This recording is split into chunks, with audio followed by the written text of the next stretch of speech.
Okay, Chair. Good afternoon, members and officers, and anybody that is joining the webinar from home.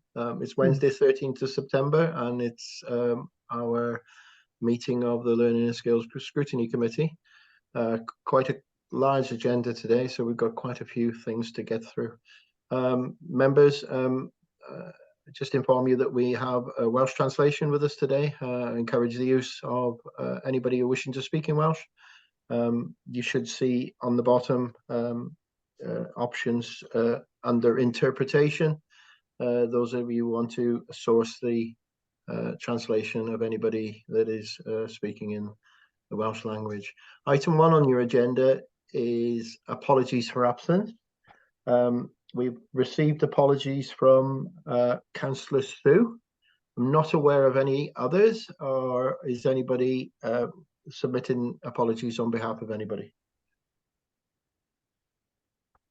Okay, we'll accept Councillor Sue apologies, and we'll move on to item 2 on the agenda, which is disclosures of interest.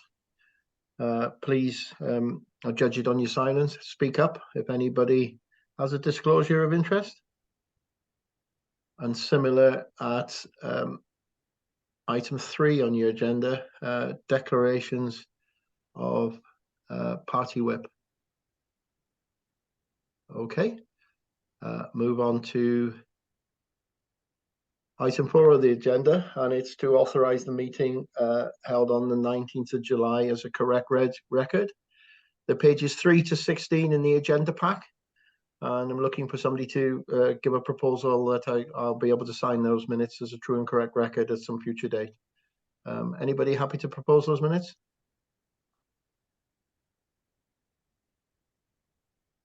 Happy, Chair. Thank you, Councillor Gareth. And to second those minutes? I'll second, Chair. Thank you, Councillor Danny. Members, judging on your silence once again, everybody in favour that those minutes are signed as a true and correct record of our 19th of July meeting. Thank you. We move on to the business of our agenda, and we've had a request that we bring forward. I believe it's item 7, isn't it? Which one did you request, Georgie? Sorry, I know you've only just said it was item 7. It was admissions that Sarah Q's leading the presentation on. Yeah, sorry, apologies. It's item 9. With everybody's permission, Sarah's got some other commitments, and we'd like to do the admissions code and capacity agenda item first. So I'm assuming everybody's in favour of that. So Sarah, I'd invite you to take us through that one, please. Certainly, Chair. I'll just share my screen. You're having a busy day, Sarah. Yes. Yeah. There we go. That's with us now. If I can just, sorry, I've just got to find you again. Apologies. Okay, so if I put that into slideshow. Has that come across? Is that okay? Yep. No, that seems to be with us all. Well, it's with me anyway. Okay, lovely. I'm going to take everybody through the admissions arrangements, and I thought that the easiest way to do this would be to focus on the 3 key legislative or guidance documents that we work within. So we have measuring the capacity of schools in Wales, we have the School Admissions Code and the Schools Admissions Appeals Code. I'm going to go through what each one means, and after each one there is just a pause in case anyone has any questions that are pertinent to that particular document, if that's okay. So when we look at measuring the capacity of schools in Wales, this is really a key document that essentially underpins the work of admissions, because it provides the pupil admission number that guides how many learners can be admitted into a school. So there's some key elements here. So as detailed in the Welsh Government guidance measuring the capacity of schools in Wales, the admission number is the number of pupils who could be admitted to a relevant age group if sufficient applications for pupils for places are received. We're not able to refuse a place until the admission number is reached, and the number is calculated by dividing the capacity by the number of year groups to be accommodated by the school. So there's a little bit of a journey to undertake a building capacity assessment, and it's a collaborative piece of work between the school and the local authority. So the head teacher provides information on the usage of all spaces in the school, not just classrooms, but all spaces. That information from the head teacher is then run through the Welsh Government formula that's within that building, that key document. The output of that is a pupil admission number. The updated pupil admission number is then provided to the admissions team to be included in the next annual admissions consultation. And the updated pupil admission number is implemented in the relevant academic year following the annual consultation process and timeline. So that really is the basis of the work of admissions, because without that pupil admission number, then we're not able to safely admit the correct number of pupils to a school. And as outlined, it says, as the admission number reflects the school's ability to accommodate pupils, it should only be exceeded in exceptional circumstances. And once an admission number has been set by the local admissions authority, that admissions authority should not admit children above the published number unless the school governing body and the local authority agree that admitting above that number will not adversely affect that school in the longer term and will not have a detrimental effect on neighbouring schools in the area. So those are two really key facts. It's not just about the school itself, but it's about other schools in the area and the effective use of resources. So I've gone through that fairly quickly, but I did just wonder if anyone had any questions around the capacity element and the creation of the pupil admission number before I kind of dived into the admissions code. Okay, any questions at this stage? Yeah. Yeah, Councillor Bryn. Allwch chi ailadrodd y fformula eto, os gwelwch yn dda, ar gyfer... Formula again, please.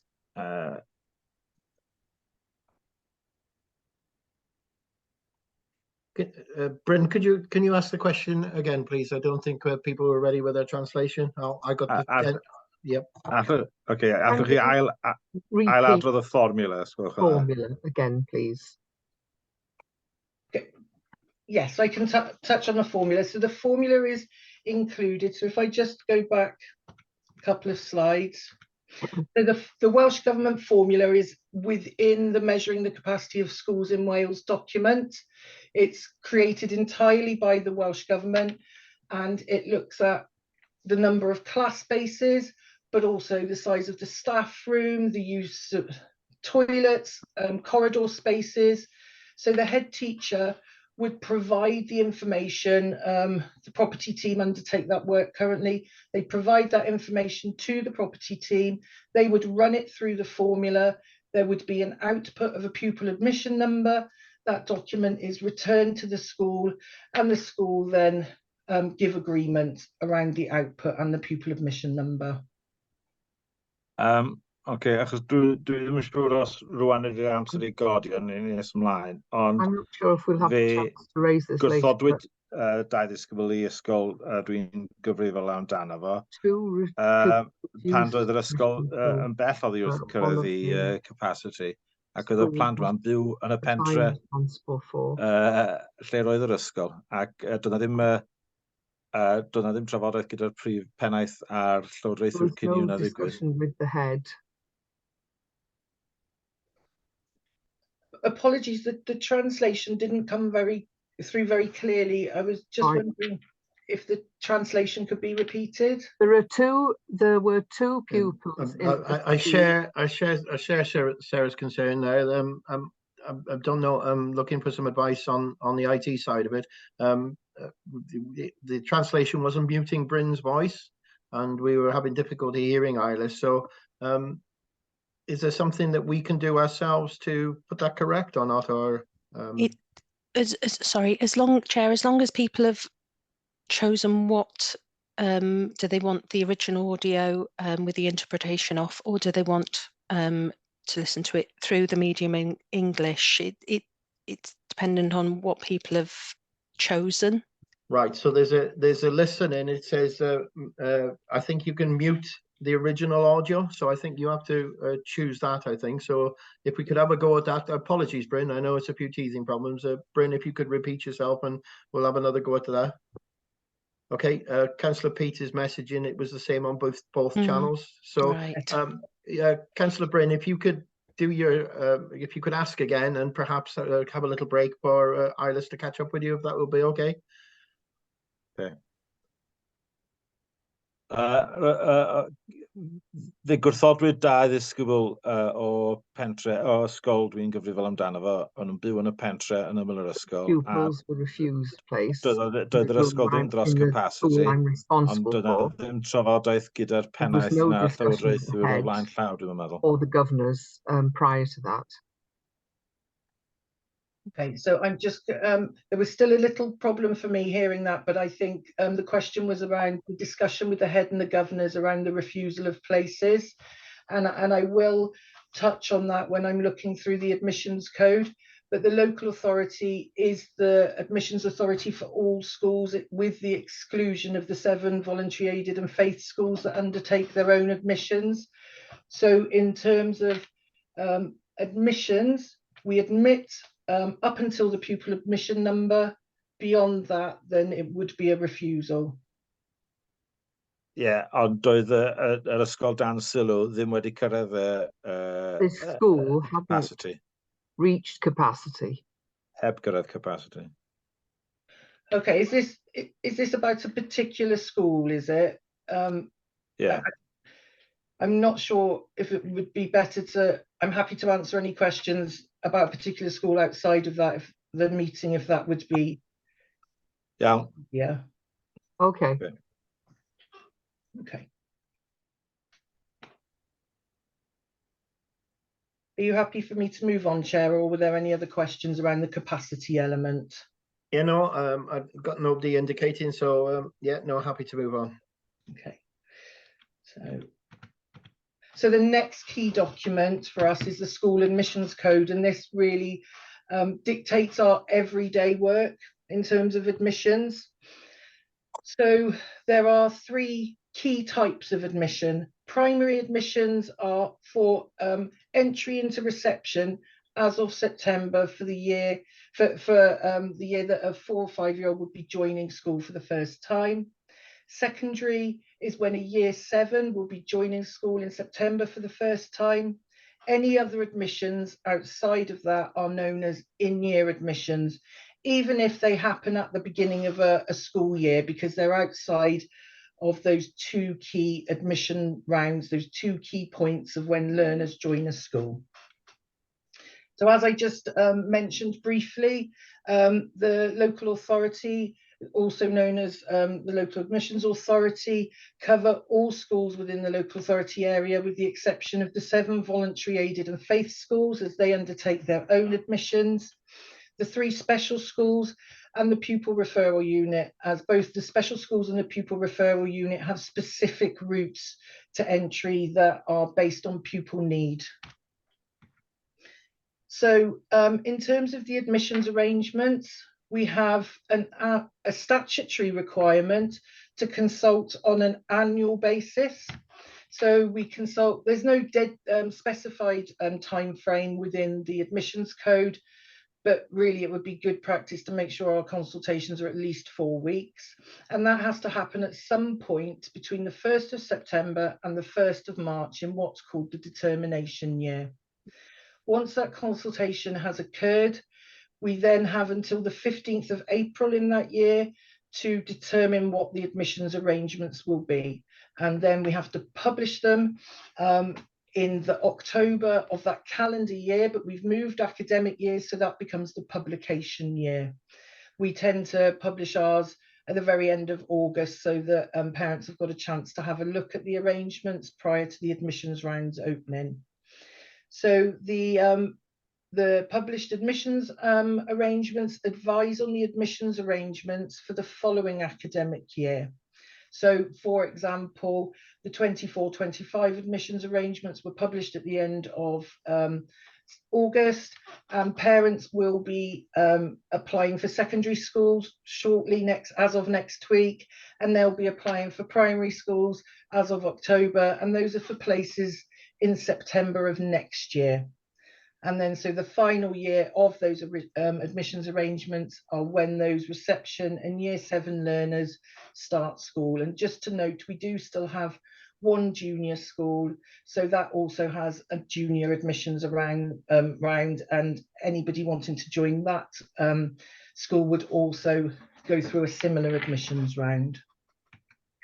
Some key dates as I just picked up on. So in terms of primary, our primary admissions round opens on the 2nd of October, closes on the 5th of January next year. Then we have what's called a primary common offer date, and that's a date which is specified by the Welsh Government, so it's within our code. And then parents have a period of time during which they're able to submit an appeal. And there is a last date by which we should hear those appeals if they're submitted on time. And equally as mentioned, the secondary admissions round opens next week. It closes as a little bit shorter than the primary admission round. That closes on the 10th of November. The common offer date specified by the Welsh Government is the 1st of March. And the same as with the primary, we have a date by which appeals should be received and a date by which they should be heard. And the Welsh Government have some really helpful FAQs around school admissions and appeals, and we've got a link to it on our admissions page. But these are some of the questions that we frequently get asked. So who makes the decisions about school admissions? So as it states there, in the case of community and voluntary controlled schools, the local authority is responsible for making the decisions. And then as mentioned, for the voluntary aided and faith schools, they undertake their own admissions. And another question we get asked a lot, the head teacher of my favourite school has told me my child has a place, is that right? Well, that would only be right in the case of the voluntary aided and faith schools. Other than that, head teachers are not responsible for deciding who can attend their school or any other school. So admissions authorities are the only ones that can allocate the places. But the document is really, really helpful and answers a lot of questions that parents may have. So as with the previous document, I wondered if anyone had any questions about the school admissions code. Any questions? Yeah, I've got a question, please, Gwynfor. Yeah, go on, Councillor Lucy, and then Councillor. Yeah, my question is around the catchments and clarity for parents and students around the catchment for their school and how that ties up with school transport, because that's an area that's caused problems in the past and we want to make sure it doesn't cause problems in the future. Absolutely, and it is an important area to ensure is fully aligned, and several of us were in a meeting earlier this week about that very thing. So we will be undertaking our consultation as usual before the 1st of March, and that will include close alignment to the transport policy. Can I just follow up on that? One issue I think is that the lack of, not the lack of consultation, the consultation's there, but very often parents aren't aware that it might impact them. And there's something about actually publicising the importance of responding to these consultations, so yes, that when there are changes made, people are aware of it in advance and they're aware that they have a chance to possibly change the outcome or have an impact on the outcome. Because again, I think that's very important and it's something that's perhaps been missed in the past. Absolutely, and whilst, for example, the requirement is to consult with governing bodies, we also make sure that we circulate that information to head teachers so they're also aware at the same time. So yeah, absolutely it is, and we're always looking for additional ways to make sure that we can publicise as widely as possible and in line with the code. Okay, Sarah, just to develop Lucy's point there, so just for an argument, a school has chose their catchment area, so there is no, for example, a school would a primary school would then have a catchment of a secondary school, so there's no leeway for an individual in an admissions code to choose a secondary school. Yes, in the admissions code, the parental preference is key. So a parent could apply for their child to attend any school. It's in an oversubscription scenario that the published oversubscription criteria are applied to the received applications, and they're ranked according to the published oversubscription criteria. But should there be available places, a parent can apply for, well, they can apply anyway, but an allocation can happen subject to the availability of places. Okay, and that just reinforced the point that Councillor Lucy is making in relation to the school transport policy as well, because that's where the irregularity crosses, and I think that's an important point that we need to make from this meeting. It is an important point. I think it's also important to point out that two different sets of legislation govern admissions and govern transport. So, and we live in a large rural community. So I think it's important to make that distinction, in that there is a published transport policy about who is eligible for that transport. There is also parental preference in terms of applying for a school place, but they are two different legislations that underpin those two key areas of work. Okay, Councillor Bryn's waiting with a question. Yeah, we're going to that question, Rwan. Well, really. I have two questions. Gyda sefyllfa sy'n newydd cael ei drafod, lle mae Ysgol Cymru wedi dewis bod yn dalgylch ysgol uwchradd gwahanol. We're talking about two separate catchment areas of secondary schools. Dyle hwnna ddim, mae wedi digwydd heb unrhyw drafodaeth gyda'r ysgol uwchradd a Llywodraethwr yr ysgol uwchradd. Without any discussion with the heads of the primary school and the secondary school. Doedd na ddim drafodaeth gyda Llywodraethwr yr ysgol uwchradd. Dyna'r peth sy'n bwysig. There was no discussion with the governors of the high school either.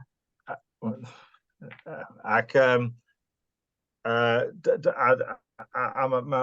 newidiadau fel hynny newid balans y disgyblion yn yr ysgol efo effeithiau gyrheiddiol. Of the pupils in the school, doesn't it? Okay, so in terms of a received application, it's parental right to apply for them to attend any school that they wish, and should there be a place available, we are required to allocate it. It wouldn't be appropriate to have a discussion about individual pupils. In terms of equity, if a place is available, then we would offer it in line with the admissions code. Coming back, Bryn? Yeah, I'm not sure if you understood the question really. The point I was making, there was a primary school chose a different secondary school to be a part of their catchment, but there was no discussion with the governors of that secondary school whether it was acceptable for children from that school to come to the secondary school. It seems to give the power entirely to the one-sidedly. I mean, surely it should be a discussion. It's with the parents and carers. It's they have the right to choose to apply to whichever school they would wish to. Yeah, where does the concept of catchments come into it then? So that's in respect of oversubscription criteria. So if we're in an oversubscribed situation, so for example, there are more applications received than there are places available, then the published oversubscription criteria would be applied. So that looks at in catchment with sibling, then in catchment, then there's social and medical needs, then there's outside of catchment with sibling, and outside of catchment in that order. So if a school's not oversubscribed in terms of the allocation of places, there is no further discussion. If a place is available, then we would allocate. It's only in the oversubscription scenario where we have to review which places are to be allocated. Okay, shout me down if I'm wrong, Bryn, but I don't think we're quite grasping this, Sarah. Okay. Where a primary school has chosen secondary school catchment, there may be individuals that the primary school will have consulted with the parents, but secondary schools haven't had any influence on that decision to change their catchment. We appreciate that individuals within that school still has a choice, but if there isn't a spare place, we're limiting that child to follow the choice of the governors of the primary school catchment. And is that right, Bryn?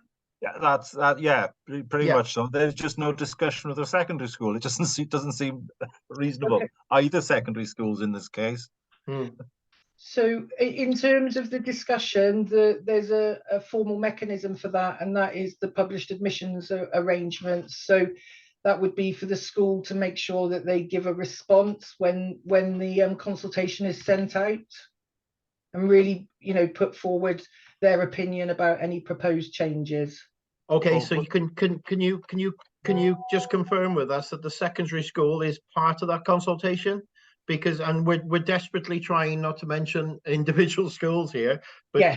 But I tend to agree with Bryn that the consultation went to the primary school, but the secondary schools aren't connected with that consultation. In terms of admissions arrangements, the consultation on admissions arrangements, they go to all governing bodies. They go to neighbouring local authorities and diocesan representatives as well, but we also send them to all head teachers. Okay. So it does go to the admissions consultation goes to every school twice. Well, where changes flagged up, that's the point. I mean, these things can, I'm guessing, must have slipped through if it happened.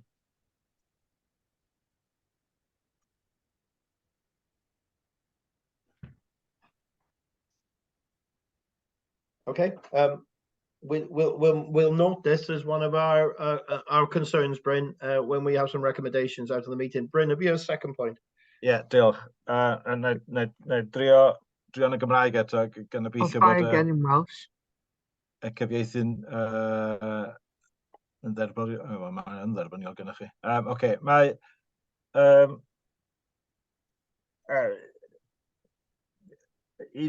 mewn ysgolion cynradd, in primary school, mae o fyny'r pennaeth yr ysgol penderfynu pa blynyddoedd sydd yn perthyn i pa ddosbarth, a weithio mae rhai blynyddoedd yn gallu cael ei rhannu rhwng dau ddosbarth.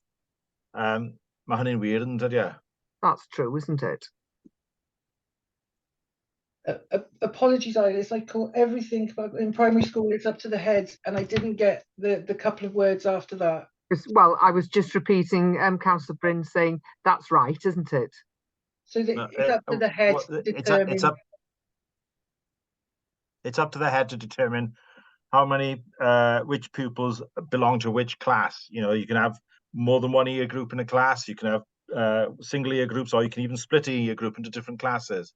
Absolutely. So the arrangement of classes is an operational school decision. Yeah. The thing that we look at in admissions is each year group as a whole would have the same pupil admission number, but how the school chooses to arrange within that is completely up to them.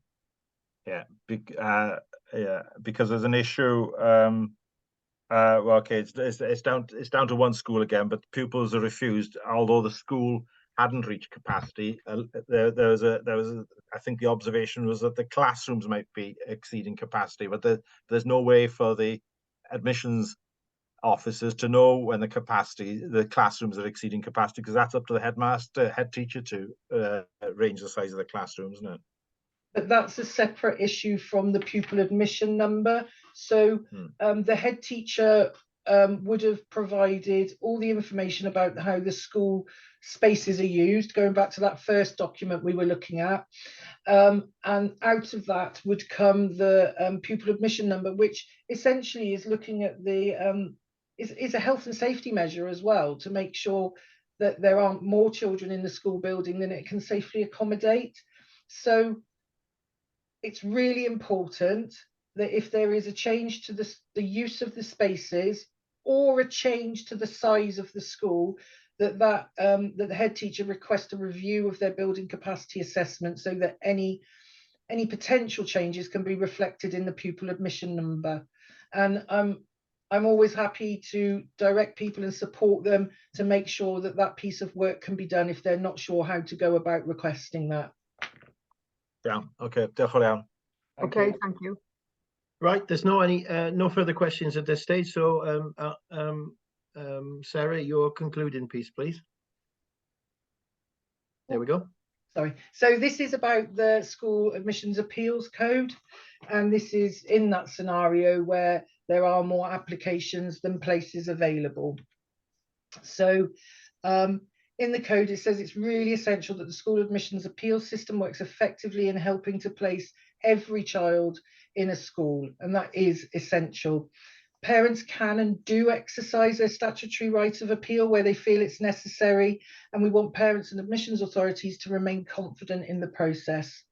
So admissions appeals panels play a vital role in ensuring a balance between the right of parents to a full and fair hearing and protecting schools against admitting so many children that it is prejudicial to the efficient education or the efficient use of resources. So there are two types of appeals. So the first type is an infant class size appeal. So that's where statutory limits on class sizes provide that, subject to certain limited exceptions, infant classes should not contain more than 30 pupils. And that's for your reception, your year 1 and your year 2.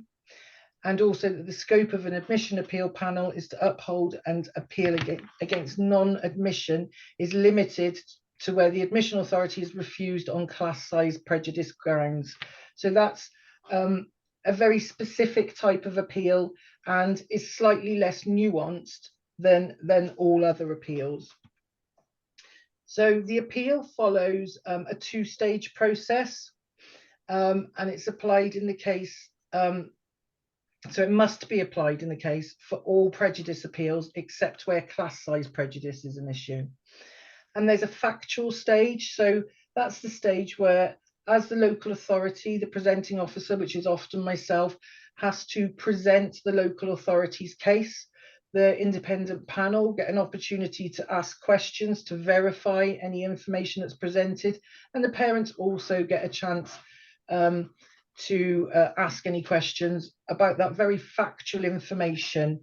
And then is for the panel to consider whether the published admissions arrangements comply with the mandatory requirements of the School Admissions Code and Part 3 of the School Standards and Framework Act 1998, to consider whether compliant admissions arrangements were correctly and impartially applied in the cases in question, and decide as a matter of fact whether the prejudice would arise were the child or young person to be admitted. So at the end of that stage, the panel retire and they go and consider those 3 key areas. And there are 2 outcomes. If they decide that our admissions arrangements don't comply with mandatory requirements or they haven't been applied appropriately, they will uphold at stage 1 and there's no need to progress, and the place is awarded by matter of fact then. If they find that we have applied the admissions arrangements appropriately, then the appeal moves on to what's called the balancing stage. And that's where the parents or carers, the family, get a chance to share why they feel their child should go to that school particularly. And it's for the panel to exercise its discretion, balancing the degree of prejudice and the weight of the appellant's case before arriving at a decision. The panel has to be independent of the local authority. And there has to be either 3 or 5 people, and there has to be a split between people who have previous educational experience and lay members. So under section 94(6) of the 1998 Act, an appeal panel's decision that a child or young person should be admitted to a school is binding on the local authority or the governing body by whom or on whose behalf the decision was made, and the governing body of a community or voluntary controlled school at which the panel determines that a place should be offered to the child or young person in question. So their decision is completely binding on us as a local authority and on the school. So that brings that section to a close, Chair. I wondered if anyone had any questions on the appeals part of the admissions process. Okay, any questions on appeals?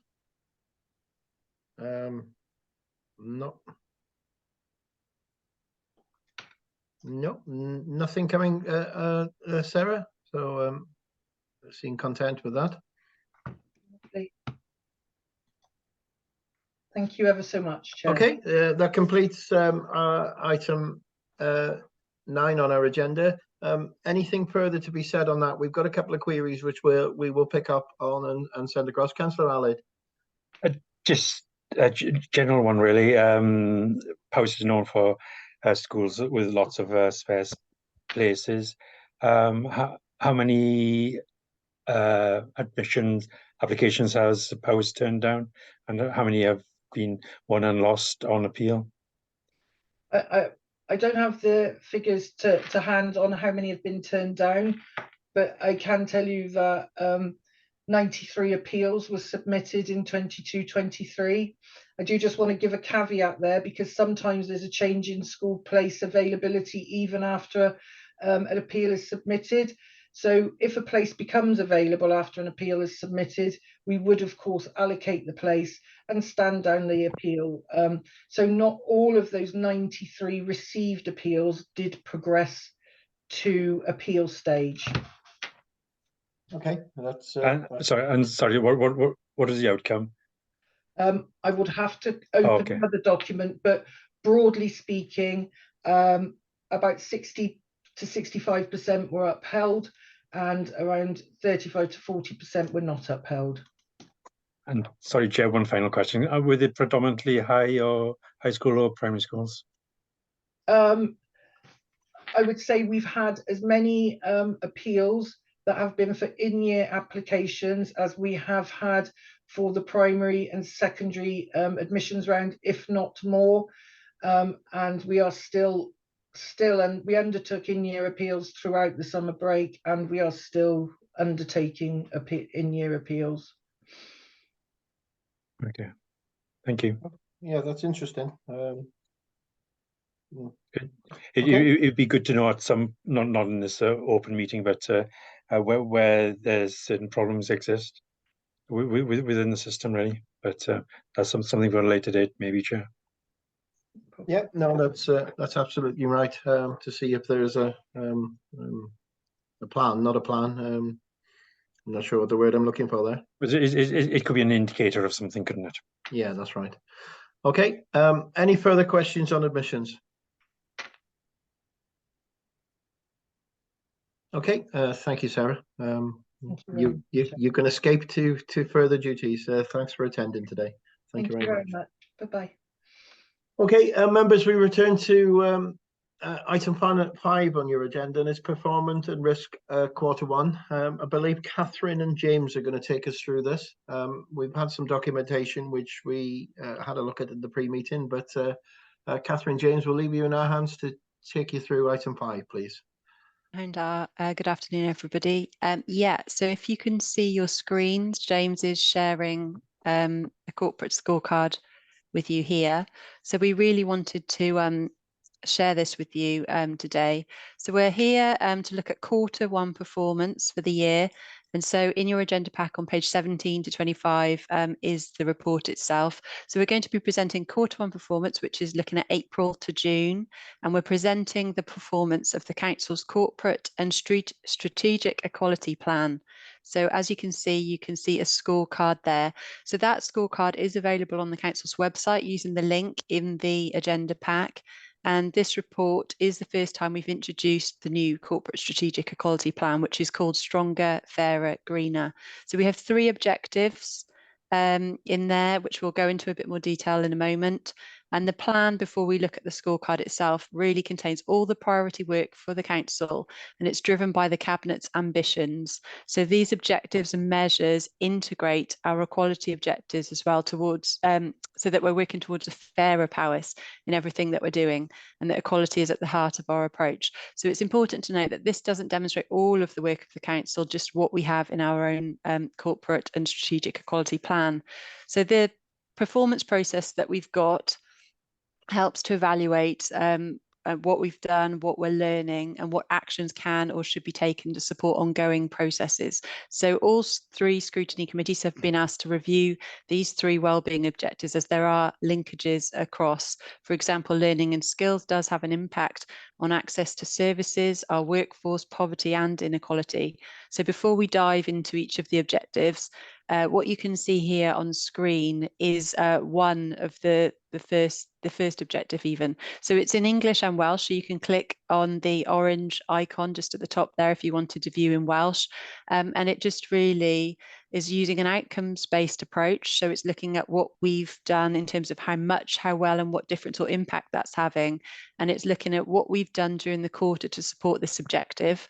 But it's an integrated approach. So each of the services in the organisation all feeds into these 3. So you can see there in this table, they've been updated across the piece. And we're not just looking at process, we're really looking at the impact that we're having, what future actions we're doing, and then also in terms of reflection and self-assessment, what have we learned, what do we need to do differently? So it's asking some, it's a lot different to what we've seen in previous plans. So hopefully feedback so far has been positive, but it would be great if you could feedback anything that you spot. And so if we could move down, James. We then move on to some of the actions that we've got in our new corporate plan. And if you haven't already seen it, I'd recommend you go and hunt it out on our website, because it's quite succinct and focused. So we've got what progress has been made there. And then further down, we look at the measures, whether or not they're on track, off track. Hopefully we've got a more simple approach that's easier to understand. And we're really looking at performance over time. So some of these things aren't going to change overnight. So our trend over time is really important. As you can note there, we're in the first quarter of the first year of the plan, so we don't have comparative data available. But as we move through the quarters and years, we'll see how we're progressing against each of these. So the first, this is objective 1 that we can see on screen, but obviously we have an objective 2 and 3 as well. So to accompany the scorecard itself with these 3 objectives, we've also got a cabinet report, which is an overarching report, just pulling out the main points, and hopefully it's balanced and proportionate in your view.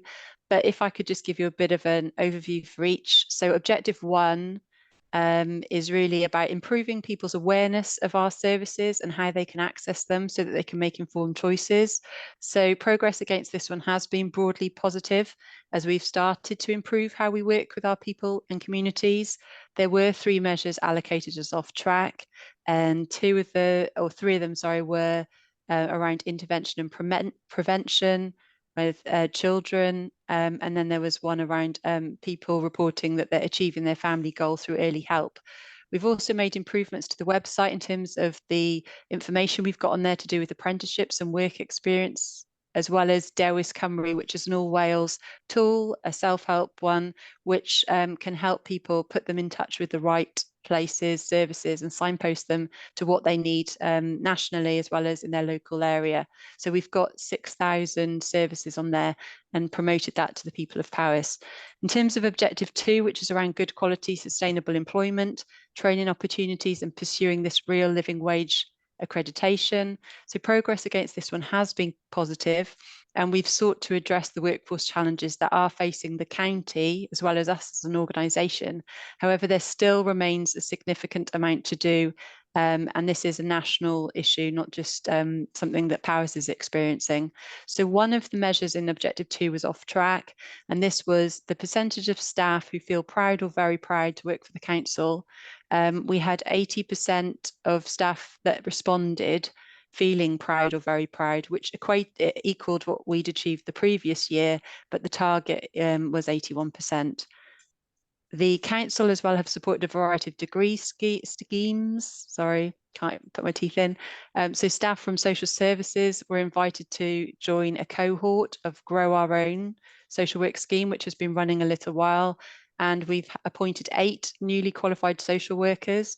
Interviews have started for those looking for degree sponsorship. So we've had 7 applicants from adults and 7 from children's services. And then in terms of all council staff, they were all eligible to apply for a social work degree. And we, at the time of writing this report, we had 3 applicants. As well in digital, we've had people invited to apply for an apprenticeship in applied software engineering. And they would study towards that through the Open University. So we've had many sort of learning and skills things going on. A reflection during the quarter identified that project roles that were being advertised within the council were not attracting applicants. So some work has been going on with that to improve our advertising techniques for such roles and to approach the staff that we do have that may potentially have those skills. So we've had a real focus on how we can recruit differently as an organisation and bring people in a lot quicker. So there was an increase in attendance at the different recruitment roadshows that have been held, specifically children's services, and they did a big campaign around their in-house therapeutic home, and that was very successful, as well as data about disability employment. So they've been looking at that with those on the Live Well Forum, so co-producing with the people of Paris to have meaningful employment opportunities for adults with disabilities. So now we do have a better understanding of the financial sustainability of different organisations, but the service did acknowledge that there is further work to do on this to ensure that we have got accessible employment opportunities in Paris and how we can coordinate these better. It should be noted that on this objective that the data isn't yet available for 3 measures. So one of these is the providing guaranteed interviews to those eligible armed force veterans. So that's due to be reported next quarter, as well as 2 measures which are focused on ensuring that our workforce are diverse and sort of match the demographics of the population.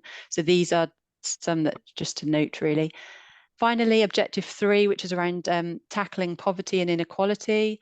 So progress on this one has been positive despite a challenging socioeconomic backdrop. So of the 13 measures on this objective, only 1 was allocated as off track, and this was the number of households who were homeless. So the actual was 408, target 304. And during the quarter, 79 homeless households were accommodated by the council, either through our own stock or through the private sector or housing associations. A new partnership was formed between the council's preventative and restorative justice team and Freedom Leisure to support families in accessing facilities in the Llandrindod Wells area as part of a turnaround project. And then finally, we've got the rollout of universal primary free school meals continuing, including year 3 learners from this September onwards. And so far, since the 1st of September in 22, we've had 190,490 meals being provided. And the money advice service has also been strengthened with some shared prosperity funding to help provide advice, not just to staff, but to residents as well. So thank you. Thank you, Catherine. That certainly was a whistle-top tour. Grateful for that. Members, questions, please. Yeah. Georgie's coming in first, so come on, Georgie.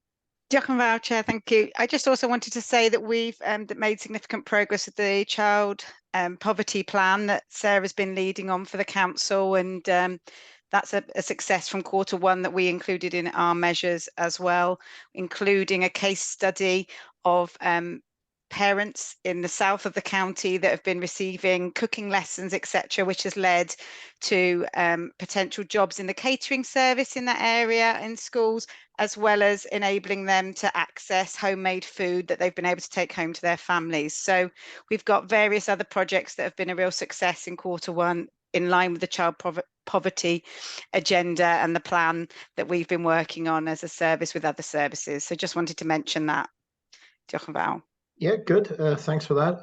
I think Margaret indicated first. Margaret.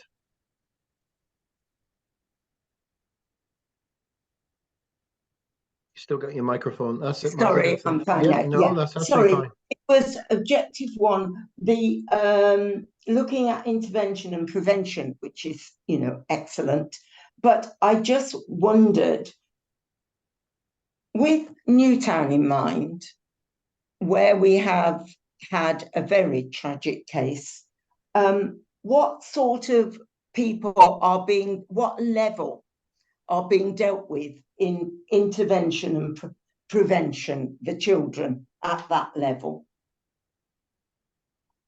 Because I assume it's more the tragic case and others of that nature are dealt with at a different level. Georgie, please, if you're coming back in, just come back in. Okay, diolch yn fawr, thank you. Just really to say, Councillor Margaret, that we've got teams at all different levels. So we have the youth service that provides intervention at key points, and we work really close with children's services and commissioning on that, and how we can fulfil them at different age stages. You know, we have different teams and different youth workers that can support that. We also have our EWOs and our family liaison officers. We've used the community schools grant and the family liaison manager grant to help recruit to our sort of one of our most challenging areas, but also support schools further afield as well. So in addition to all of the other, you know, statutory work that we do, we've invested using grant funding into those areas. So we are more around the intervention, as you suggested there and stated, not the other end, which is obviously well, and it becomes more involved with children's services, etc. But from our perspective, we have implemented those different elements of support along the way, not just with learners, but their families as well. So I think that's important to share. Content with that, Margaret? If you are, I'm going to move on to Councillor Lucy. Yeah, it's fine. Thank you, Margaret. Yes. Thank you, Chair. I just wanted to ask, in relation to the public consultation again, you know, it's something that I know the council are trying to do increasingly, and to get public involvement in decision making. But at same point that I've made before, it really worries me that people just don't see the importance of these consultations and they don't get involved. And the numbers actually are really disappointing in terms of the number of people who get involved in consultations. And you sometimes see that it's one small area where somebody's really pushed for it, and then that has it doesn't give a true picture, because it's you get a very skewed response in that way. So it's just a question of how we can make sure that we involve people better in consultations, that we really encourage them to get involved, and that they believe that their responses will be valued and accounted for when it comes to decision making. Thank you. Okay, point well made. I'm not sure there needs to be a response to that. It's just a point well made and very, very relevant. Councillor Allard. Thank you. Yeah, just very quickly, really. Sorry, senior officer, can't remember. Looking at the names on the slides already, mentioned child poverty. Sorry, Georgie. And my mobile phone went off at the same time, so I might have missed a bit. But I'm really unhappy about the equality of services across the whole of Powys. I challenged the deputy leader of the council before the summer holidays about what was available in the Llanfyllin catchment. There's a whole raft of things, but actually nothing was available in the Llanfyllin catchment around Shep or anything like that. So it's the equality of service delivery across the whole of Powys, really. So I don't know where that's reflected. We hear of individual projects, trials or whatever, but we never hear about that equality of service delivery across the whole of Powys. And we're looking at early years later on the agenda. How many catchments or how many schools deliver that service within every school catchment. Where are the indicators in this plan that show that equality of service delivery? So it's the middle one on that strap line is fairer, and I really struggle with that. I know it's really difficult to capture all the information, Catherine, in this data, but it's quite lacking. And then I think the second objective is it mentions the real living wage. Well, we're a real living wage employer already. What difference will the residents of Powys see if we're an accredited real living wage employer? What difference will that accreditation make? Okay, it's another tick in the box, but to be honest, I don't think it's really important. The important thing is we're a real living wage employer. So I know this is reflects the Equalities Plan, and maybe more fundamentally, we should be looking back at that plan and reviewing it every year as we go forward. Thank you. It's a bit of a rambling, Chair, but it's all right, Aled. You've promoted a bit of comment here because they're queuing up to answer you here. Now, Lynette was first, followed by Georgie, and then Catherine, and then Pete also. So Lynette first, please. Yeah, thank you, Chair. I was just going to come in on the first point that Councillor Aled made around the SHEP programme and the eligibility for all of that. You will be aware there were about 7 schools across Powys that undertook the SHEP programme, which is now known as Food and Fun, over the summer period. We visited some of them, but there was very clear criteria for which schools could apply for that. So the application round for next year is happening now in the next few months. So in order for schools to be part of that next year, they would need to apply, but it is according to the eligibility of free school meals that they have within that school. So there's very clear criteria, and also within that school they're not able to provide for schools within the cluster. It is within their own school, and it does mean that the school staff have to work through the summer period to provide that support. So I just wanted to talk about the criteria is quite clear for Food and Fun. It's about eligibility for free school meals as to where the schools can apply, and then it is up to the individual schools to be able to apply for that depending on whether they can staff it for the summer vacation. Okay. That was all I wanted to comment on there. Thank you, Chair. Thanks, Lynette. I assume the school's got to hit over a certain percentage of free school meals within. Yeah. Okay. But if it's only that one child who receives a free schooling, that they've got an equal right. Well, that's it. And at the moment, the criteria for the grant is around that now, Councillor Aled, that it is about the free school meals percentage within certain schools. That's how it stands at the moment. Whether or not they'll change the criteria going forward, but as it stands at the moment, that's where we are in the T's and C's of the grant. Thank you. So Labour Welsh Government provide that. Yeah, they do. Criteria. It's fully funded, fully funded, and the Welsh Government provide those T's and C's around that grant. Okay. Thank you, Lynette. Come on, Georgie. Jock and Val, I just wanted to assure Councillor Aled that we've got that support to all of our schools through a phased approach around the RADI agenda. So the Raising the Attainment of Disadvantaged Young People. So we've got a phased in approach to that, and that's built into the Child Poverty Task Force. One of our secondary SIAs has been leading that work. So even though it doesn't depend on your numbers, if you like, of disadvantaged children, it's all about enabling teachers and the school to provide a more usable approach in their teaching and learning to support all learners, but particularly those that are more vulnerable. So from that perspective, we've done that as well. We're also establishing within the service a more holistic approach to support the whole families, using the EWOs and the attendance officers and all of that. So that doesn't sit with a specific criteria, but we are providing that to all schools moving forward now as well. Thanks, Georgie. What's RADI, sorry?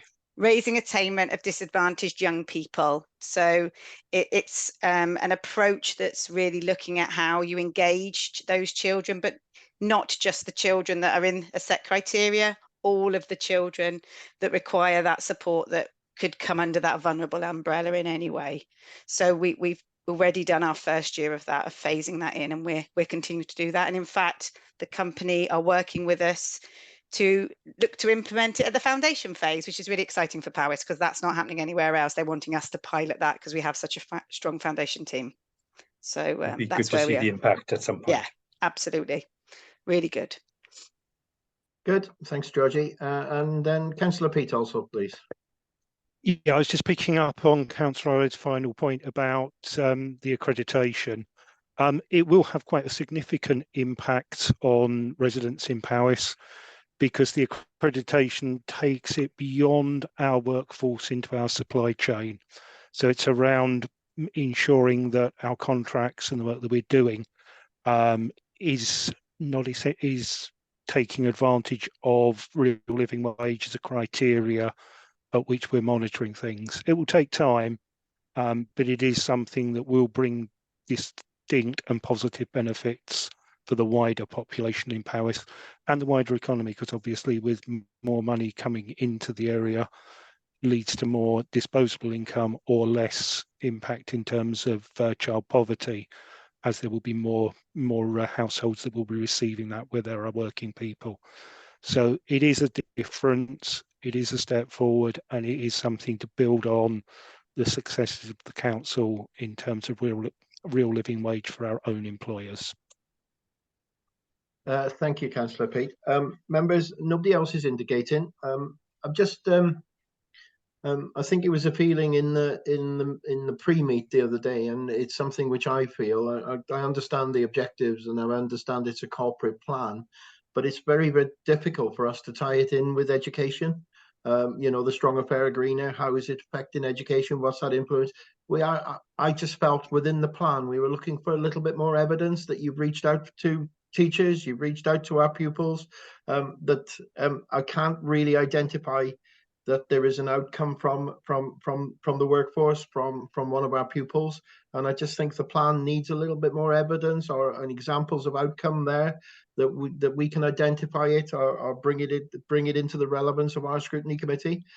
Yes, there's some comments in relation to education, but I just felt that we needed a little bit more in there. How you're reaching out to schools, how you're reaching out to the workforce. You know, it's just not teachers. We do have other workforce within schools. Are they complying with the living wage? It's just we're struggling to see are the objectives of the plan coming out of schools. Lynette. Thank you, Councillor Gwyndor. I think we're happy to take that as a point that we can improve on for Q2 for yourselves as scrutiny. Some of the outcomes for in school obviously do come into Q2. We've always had this issue with quarterly reporting, as you know, in the school section. So I think we'll take that point on board, and for Q2 we'll ensure that we put some of the pupil outcomes, etc., into that quarterly reporting as we go forward. But thank you for that advice, and we'll heed that advice and do that for Q2. Thank you. It's a very I understand your problems there and the difficulty, because it's very easy for me to make the comment, and the natural thing for me to say is, come on, let's have a deep dive into something. Nothing springs to mind, so you know, I'm not actually helping you with that, am I? So I think, Councillor Gwynfor, in Q2 we'll be able to bring some high level sort of pupil outcomes in Q2, as we have in the past. You know, we've it's always rests in Q2 at the end of that academic year.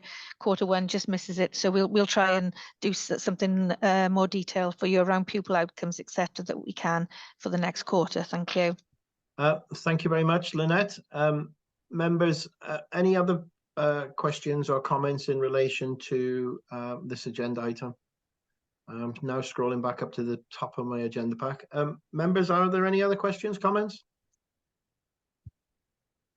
Okay, we're content to leave item 5 then and move on to agenda item 6, which is an update on early years provision. Once again, in the agenda pack, pages 35 to 40.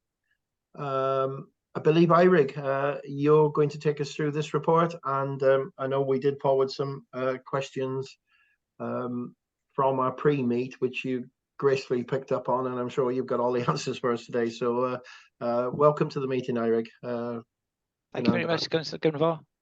Yeah, I'm happy to.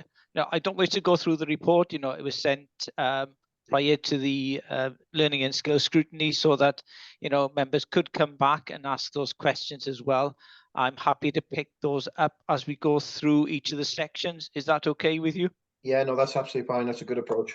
Yeah, fine. So, yeah, taking everyone through the report then. So the purpose is just to give the Learning and Skills Scrutiny Committee an update on where we are in terms of early years education, in terms of standards and progress of our pupils. The background as it's set out there was this was established in 2017, where education will be provided in earlier settings in Powys. We have 72 settings, 18 Welsh medium providers, 54 English medium providers. We've given you a breakdown of the number of full-time equivalent places that are funded across the Powys across all the settings in Powys for the last few years. You can see the impact during the COVID period, where we had slightly less pupils, slightly less children, accessing early years education. What I was asked for as a to further update scrutiny on this would be the breakdown of Welsh and English places over that period. So happy to do that now. In 2018-2019, there were 358 children accessing Welsh medium early years education. In 2019-2020, there were 330. In 2020-21, it was 319. 21-22, it was 362. And in 22-23, it was 331. What we also did then when we were looking at this was looking at the percentage of pupils then that were accessing English and Welsh medium. So to help scrutiny again with this, in 2018-2019, 26% of children were accessing Welsh medium education in the earlier settings. It was 24% in both 2019 and 2020 and 2020-2021, and those were impacted by COVID. And then returning then to 21-22, it's returned to 26%, and this is the same then in 22-23. So numbers accessing early years education over the course of the last 5 years has remained very similar, and also those accessing Welsh medium education in our settings, again, has remained around 26, apart from that dip then during the COVID period. Are there any questions about, again, about the background there, or anyone who wishes to come in? Sorry. Yeah, no, it's a good point. Councillor Gareth, please. Thank you, Chair. Thank you, Eirik. Of those pupils there, what percentage of the pupils available to take advantage of this are accessing this service? So how many other pupils are not coming in to take advantage of these 10 hours, and what potential are out there? Yeah, because it's a full-time equivalent, there are actually more children accessing education than are there. The numbers are around 1,688 pupils that are actually accessing it. Now, some of them are taking up the full 10-hour allocation, others are taking up a percentage of those. So we're about 1,688 out of around 2,400. Now that sounds lower, but we have to bear in mind that there are other children that are accessing childminders or private nurseries. Now we don't allocate to them, so they could well be there. We're also aware that because we're such a border area, there are children then accessing early years education in other authorities, and some actually across the border as well in England. What we are finding then is when they apply for their places in primary schools, so in the reception, we're getting much closer back to the 2,000 to 2,100, which is where we would expect it to be. Yeah, just before you move on from that, then, Eirik, yeah, I appreciate that, and it's good to recognise but so do we have a breakdown of where the geography of where these pupils or these pre-learners are based, or we got the detail to identify Yeah, that? we have, we have every one of our 72 settings. We allocated the places to them, so we understand where all the children are allocated in that time. What we can say over the last 5 years is that each of the pupils that have, or children that have been allocated places, have received the places that they've asked for within their settings. There is some flexibility within this as well, because you are having 3-year-olds and 4-year-olds in there. They are coming in at different times of the year, so we have had to increase places in some of our settings during the year as numbers go up and numbers go down, so we are able to offer them the requested places. Sometimes we change the requested hours depending on whether parents wish to have them up to 10 hours or not, or the availability of places. Some want to just have a few days per week, others want to have full time. So over the course of that period, we have been able to provide those places for the people. Yeah, Councillor Allard, followed by Councillor Bryn. Okay, the third, roughly a third, isn't it, of pupils that are not accessing early years. Have you worked with them to understand why? Because you'd assume they would naturally want to have access to early years. What are the blocks? Is it like when we hinted at accessibility and? It's some of it is down to where people are working. So they may be working across borders in other places there, so it's access there. Some is down to childcare, because obviously we are only talking about the 10 hours of education provision that we provide. Some of our settings only provide the 10 hours. They don't provide the wraparound childcare as well, so up to 30 hours there. So that then means that parents will decide then they'll go to private nurseries, and they can provide the 30 hours there and get that funded as well through Welsh Government. So there are options there. Some decide that they wish to have individual childminders and don't take up the option, because again, it is non-statutory that they take that up.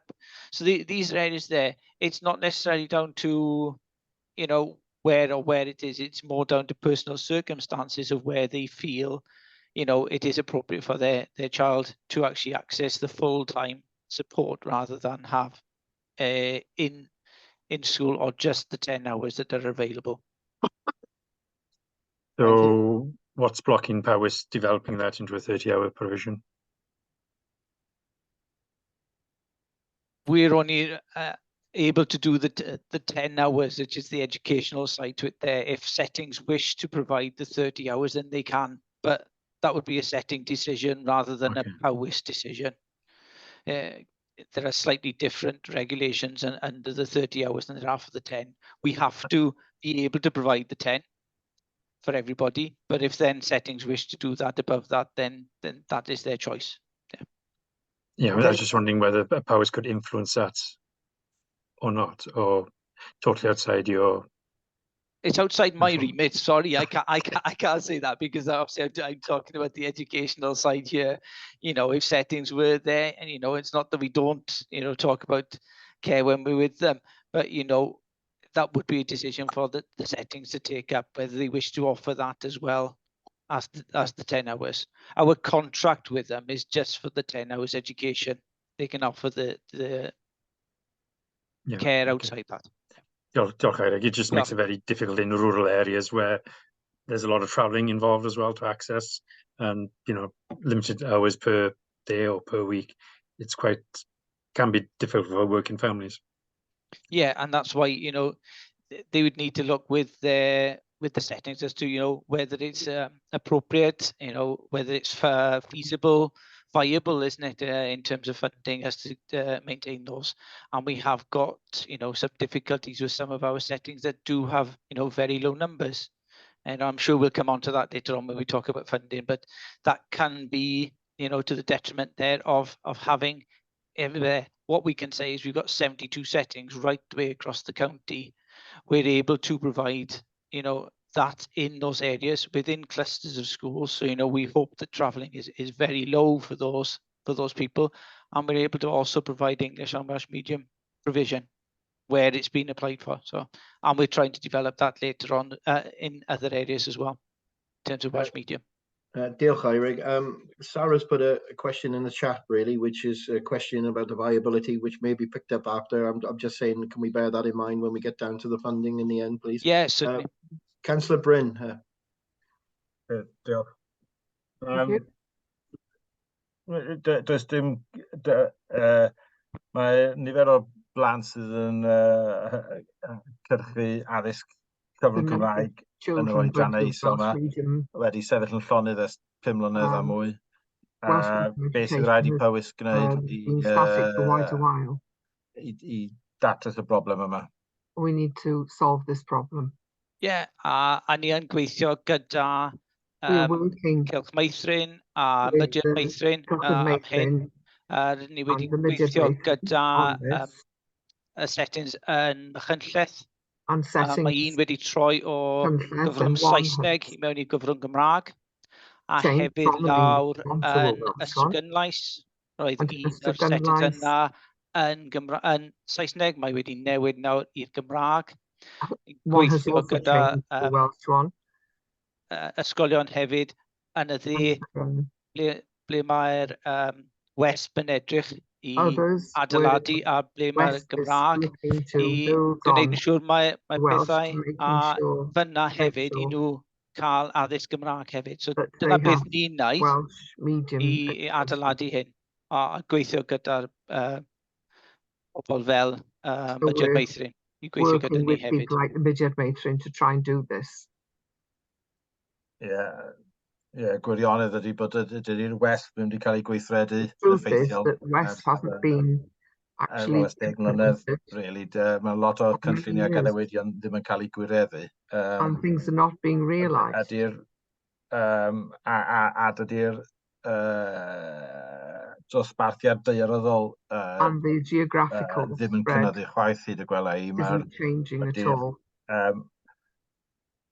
Gyda deiryddiaeth, dyna beth ni eisiau adeiladu arno.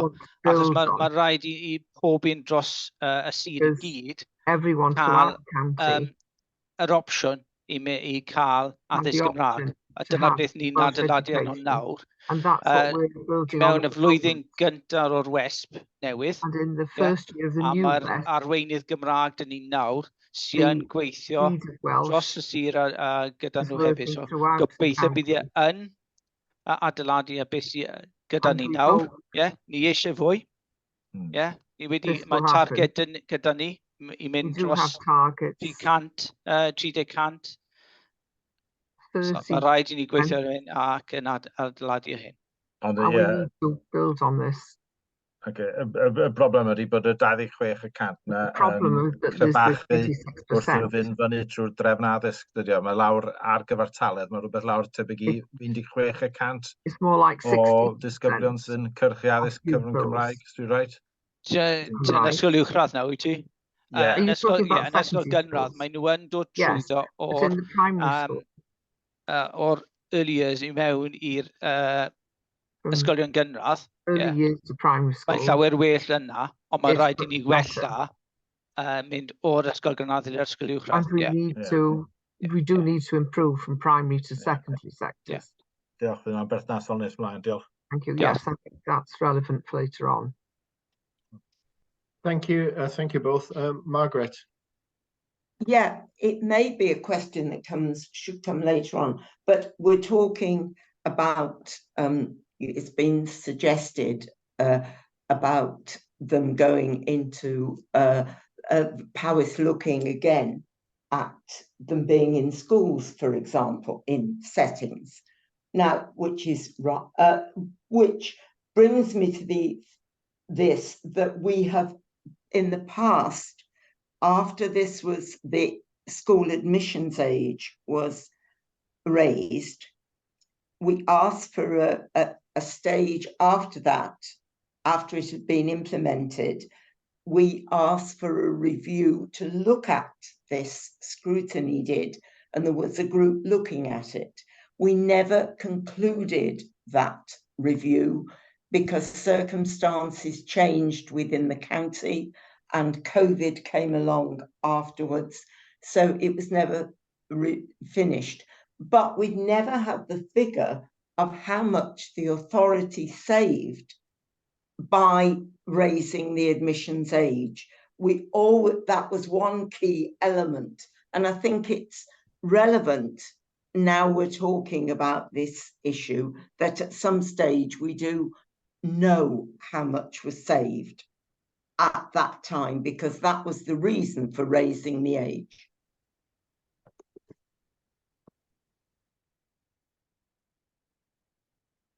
Sorry, Councillor Grimmill, I wasn't in and leading on this area at that time, so I don't know how much was saved at that point. I will ask other officers if they are able to gather that information. I would hope that the county has some record of how much was saved. Otherwise, you know, that wouldn't be, well, it wouldn't be, you have to look when you've implemented something like it, don't you? Monitor it. So it must be there, but I'm not blaming anybody. It was the timing that was wrong. Yeah. With finding the information, not finding the information, but following it through because of the circumstances that occurred one after the other, which prevented it. And we didn't follow it up at that time. And then, as I say, COVID then happened and things changed so much. Yeah, I think Lynette's trying to come in with a bit of assistance there. So we'll go to Lynette before we come to you, Councillor Gareth. Oh, thank you, Chair. I was just going to come in. I haven't got the figures to hand, but what I can assure a scrutiny of today is that in our 3+ settings, we do have a very strong ESTIN profile. In fact, we're one of the strongest in Wales in terms of pupil outcomes, the standards and the provision and the leadership across our early years settings. So I know we've got a strong profile there, but we'll take that away. So in terms of monitoring it, you know, our ESTIN profile in the early years is good, but in terms of the savings, etc., we can get back to you with all of that in our next meeting. But I would like to show scrutiny that we do have a strong ESTIN profile in terms of provision and standards for the early years settings. Oh, I think the standards is excellent in Pals. And the staff from the authority who support that are a very good group, they really are. But it was that the cost, the savings that were, no, we can get back to that, Margaret. And in terms of of the value for money at the end of the day is in standard. So and you're assured of that, but we can get the figures by and get those to the scrutiny committee. Sorry, Chair. That's fine. I was trying not to cover budget because I know it's a section later on. What we can reassure scrutiny now is that the money that we get in from Welsh Government, which is £5 per child, is being used on early years education. So that we can account for that of what comes in and what comes out. So there is no saving in terms of that way. But obviously the question was, have we when the proposal was put forward to change from having nursery classes in schools into this, there was a proposal that there would be savings made. And that's where at the moment, I can't explain how much that is, but we can ask other officers, especially finance, that would be able to give us that breakdown. Thank you. Thank you, Margaret, for raising that. Eirig, I've got no other questions at this moment, so if you want to press on. Yeah, if we will go on to the next section, section 3, about outcomes. I think Lynette and Margaret have teed that up quite well there about, the standards that we are achieving inside our settings are high. We have not only our own team of advisors that go in to work with the settings there, but we have a very strong profile with ESTIN and the Care Inspectorate for Wales. They are inspected by both, so it's a difficult one to have two regulatory bodies looking at you, but to have that and to have no settings in Powys in any form of follow-up is a strong position to be in.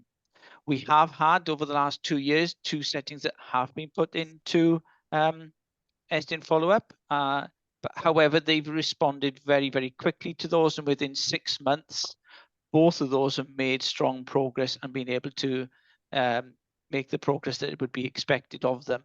So again, it just goes to show the standards that are there are in line with where we would expect them to be, and in line where our regulatory bodies would actually expect them to be inside Powys as well.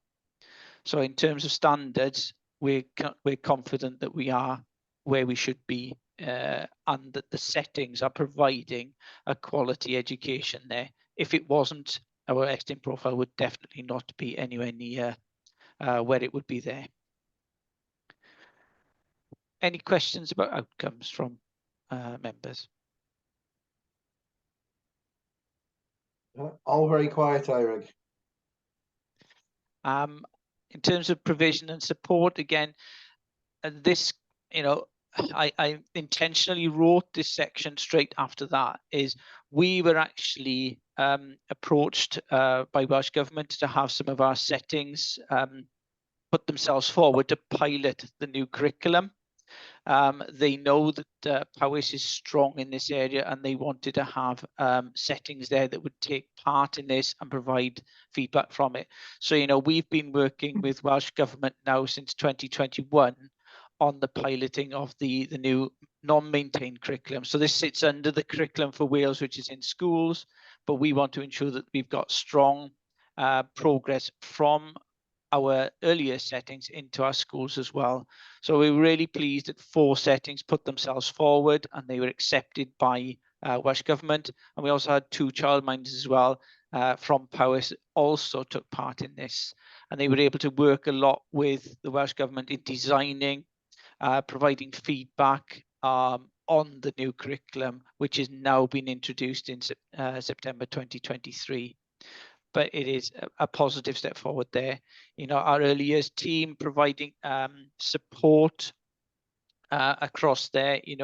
They've worked with Caroline Webster Stratton, who designed the Incredible Years, and then included that, used it as Incredible Beginnings, which is for preschools. We've actually worked with our settings on this, on developing the practitioners within our settings to be able to deliver this.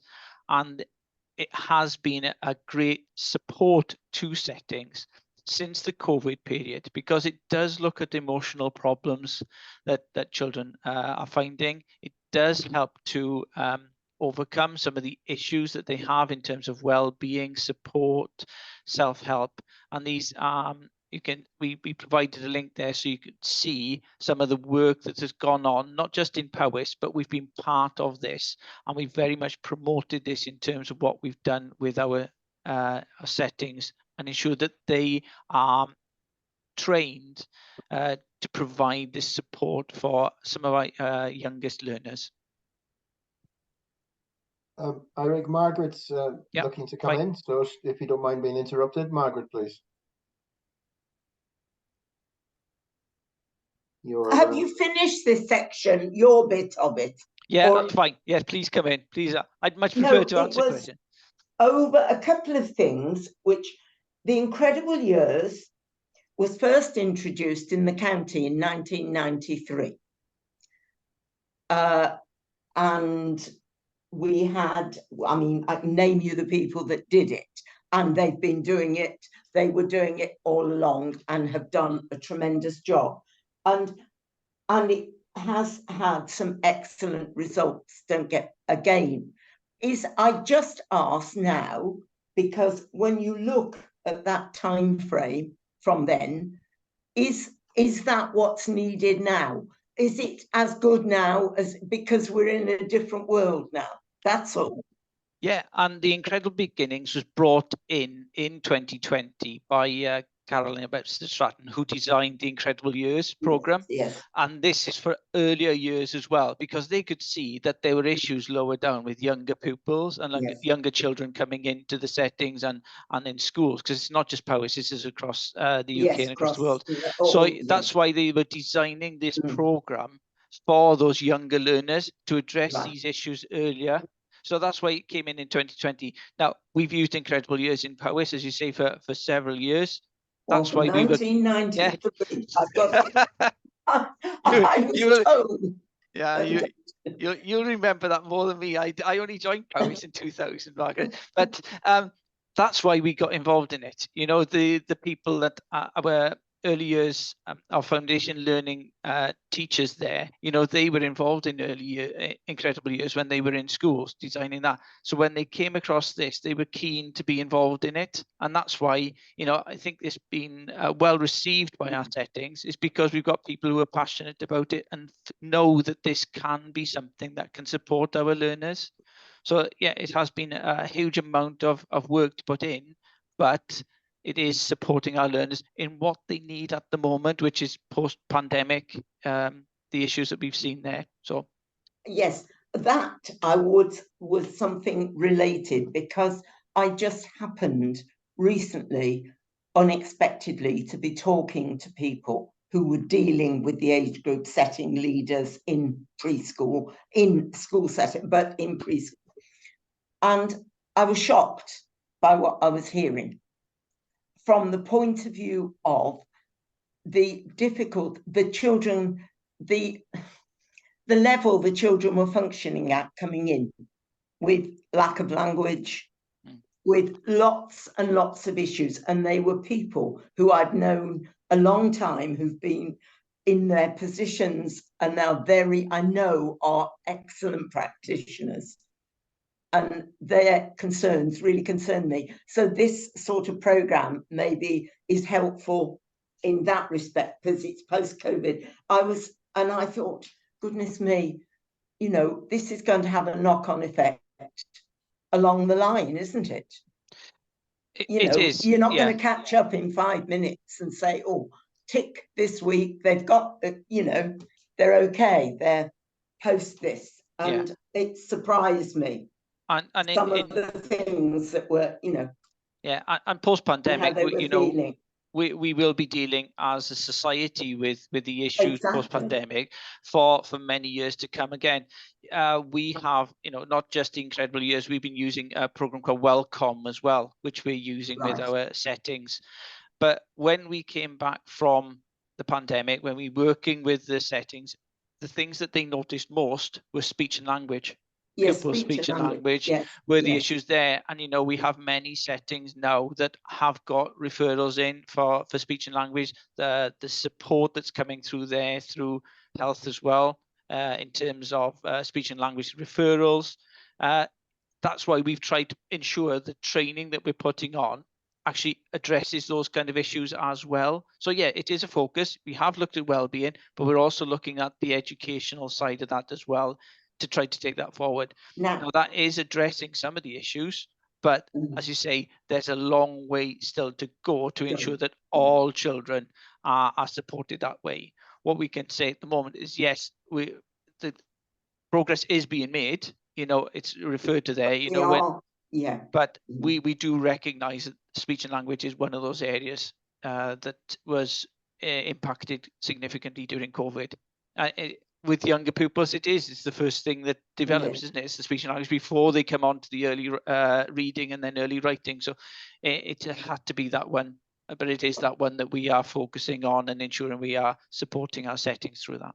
Well, it's vital, because this is the vital stage for them to have the right experiences at this level, before they are ready to even think about more formal things. Exactly.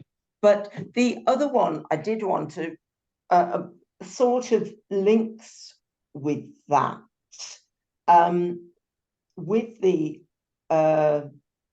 with our youngest children, is now, are you dealing with ALN separately, or because you're talking about children who are identified maybe even, but you're going to do that later on in your... We can do it now if you like. Well, it was only that I mean, speech and language is so important, but very often the school and I'm assuming a setting will be for ALN as responsible as the schools have to be these days. Is it the same? Is it going to be the same thing? Yeah, they have the same settings Yeah, Will it be the settings responsibility? Yes, it is. They are, because under the ALNet now, ALN is from 0 to 25, isn't it? So yes, the same systems are there, and we have the same systems in place as in settings as they would in schools. So they use the TUVI system to record the support there. The training that's available to settings, is available to schools and to settings, such as the autistic friendly schools that we've put in, communication. You talked about Welcome as one of the programs that they're putting in there. So we work with the ALN team to ensure that settings have availability to that training as well to address ALN needs. And sorry, carry on. No, carry on. No. Sorry, I shouldn't just. But funding wise, then how does that work? Because schools are going to be responsible and answerable for the money they have, and it's their responsibility with ALN in a way that it wasn't previously with the new Act. Now, where are settings in that system, or are they anywhere, and who's responsible if whatever is not being provided? Because speech and language, you do your bit and the training has been excellent and I know it's been available, etc., to staff in the settings, but you want the expert in sometimes and you need that. So that's where I'm coming from. I just wanted to understand. The settings do not, unlike schools, they don't get funded for ALN separately, which is what a school would have an allocation for pupils, but then they have an ALN allocation as well. Settings don't have that. But what they do is they work with the ALN team. There's early years team there of a manager and an officer, a teacher, so ALN teacher then, that will work with them to help and support that. There is some funding available which they can apply for, again through the TUVI system there, and that then it goes through the pupil referral system there, and they may well be allocated in that way. Right. And that then is sufficient to support the children adequately, because that it's vital that at this stage that we can. Yes, it should be relevant to the needs of the pupil. I can't tell you whether it is adequate or not, because some people would say, is that adequate, is that not? They will obviously take into account where the pupil is, what their needs are, and make the most appropriate provision for them there. Right. And being in a flying start area improves that, does it? That availability of... Flying start would be different, because that would be talking and supporting them in a different way to ALN. Flying start is not ALN. No, I know it's not ALN, but is it a different situation if you have more access to things if you're in a flying start area? Not necessarily. Right. If a child has ALN needs, then it's not down to geography. It'll be down to the need of the child and the support that they can provide there from the ALN team. And but there's no difference carries on. That support carries on until they go to school. Well, if it's part of it's deemed to be necessary. Exactly, yeah. If it's deemed to be necessary, because we are using the same system, which is TUVI now, that would then be transferred on from the earlier setting into the schools as well. So that is where hopefully there is some joined up thinking within the system. Right. But again, I wouldn't like to say everything about ALN, because again, it's not my area of expertise, but that is my understanding of what happens in terms of where they are and how they're supported and how they are able to access ALN support. Thank you. No problem. Thank you, Margaret. Good exploration. Councillor Bryn is waiting. Diolch yn iawn. O'n i'n gobeithio mod yma oedd diwedd yr drafodaeth rili, ond just oes modd, fel mae cyfieithiau wedi cael ei darparu ar gyfer y pwyllgor yma. Meeting. Ella bod fi'n hollol hyrt, ond yn ceisio arwain trwy esiampl, ond os da ni yn isio'r Gymraeg cael ei ddefnyddio mwy gan pobl ifanc y sir ac yn gyffredinol i hybu defnyddio'r iaith Gymraeg yn y ardal. A fydde modd i cynghorwyr ond hefyd swyddogion sydd wedi cael eu penodi oherwydd i gallu yn amal iawn ddwyieithog i ddefnyddio'r Gymraeg yn gyhoeddus a ymddiried yn y cyfieithwyr mwyn i'r cyfieithydd cael y profiad ac i pwyllgorau cyfan cael y profiad o glod pethau trwy'r Gymraeg. Dwi yn teimlo'n rhy aml mai dim ond fi sy'n gwneud a dwedwch wrthai os dwi'n bod yn dwp yn drio, dwi'm yn gweld lawer o newid yn y blynyddoedd diwethaf yn y defnydd o'r Gymraeg gan swyddogion really, a fysa rhywbeth i ystyried ar gyfer y dyfodol. Is this something that we could be considering for the future? Ydy honna i fi, Councillor Bryn? I bwy bynnag sydd yn gwrando, Eirig, o'n i'n mysio roi ti ar y spot cyn i ti dechrau dy araith, ond yn sicr fysa fo'n, os ni'n teimlo bod fi'n llai, mae gair yn Saesneg, dwi'n gwybod beth ydy'r yn Gymraeg, yn Saesneg maen nhw'n cyfeiriad othering, sy'n gwneud i rwy'n teimlo'n rhyfedd ac yn od jyst wrth a be fyswn ni'n licio gweld ydy bach o gefnogaeth ac ymdrech gan staff y sir yn ogystal â phawb arall sy'n gallu defnyddio'r Gymraeg yn berffaith iawn, yn well na fi, i'w wneud o. Dwi'n fodlon defnyddio Gymraeg, ie. I'm happy to use Welsh. Ond dim ond i chi gwybod, dysgwyr ydw i. Dwi'n rigol yn Gymraeg. Dyna pam mae rhywun yn siarad i fi yn Gymraeg. Dwi yn fodlon siarad Gymraeg nôl at nhw. Dim ond i nhw gwybod iaith ail iaith dim iaith gyntaf. Dyna pam dwi'n mynd i Saesneg mwy arfer na Gymraeg. Ond dwi'n hapus i ymarfer. But I'm happy to practice. Wel, dyna beth yna. Mae rai sydd efo llai o Gymraeg yn fwy parod i defnyddio fo, achos maen nhw'n cael get away efo bore da, pnawn da a nos da. Ond i rai sydd yn gallu gwneud mwy defnyddio fwy, dyn ni gyd yn dysgwyr. Mae rai dysgwyr wedi cael mwy o cyfleon a siaradwyr Cymraeg i defnyddio'r Cymraeg i byd addysg yma. Ond, diolch. Dim problem. Okay. No other questions, I don't believe. Eirig, if you could move on. Fine. We'll go on to the funding now. I know there were questions now that were coming up in the chat there as well. Take the first one there from Sarah, which is asking, are currently funded on £5 per hour? No, they're not currently funded on £5 per hour. When it was established, the settings were established, Powys obviously had to design a funding formula that would ensure that all settings were able to function. Now, bearing in mind, we range in our settings from 8 children right the way through to, I think it was 85 children. We had to have a system where we had enough staff in our settings to make sure they work.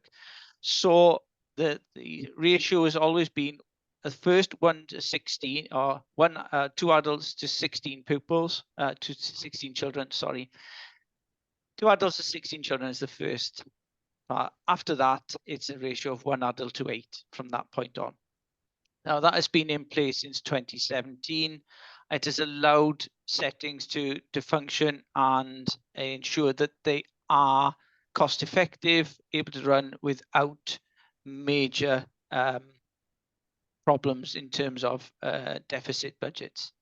Welsh Government now have stipulated that all authorities must, from 2014, fund at £5 per hour for the 10 hours of education. Now, this is going to put pressure onto settings, especially those that have, less than 8 children, to actually have enough funding to pay for the 2 members of staff. And you have to have 2 members of staff because that's part of the CIW regulations there. So we have been phasing this in and looking at models of how we can actually support those settings that have low numbers, because we don't want to lose settings. We have a good number of settings across Powys. We don't want to lose those. So we need to be able to ensure that they are financially viable. The system that we've had for the last, since 2017 has worked. We have been able to maintain all of those settings there. Yeah, some find it difficult from time to time, but because there's always been that set level of up to 16 children, so that funding 2 members of staff, that's always been able to be financially viable. I've actually got a couple of tables here to show you the difference of the funding formula when it changes to £5. So if you don't mind, I'll just share my screen quickly just so you can see what it will look like.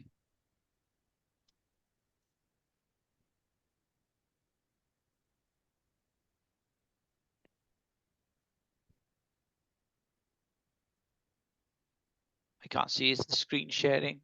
I can't see. Yeah, it's with us, Eirik. It's with you. Great. That's it. I can't see it. For some reason, it's not showing on my screen as well.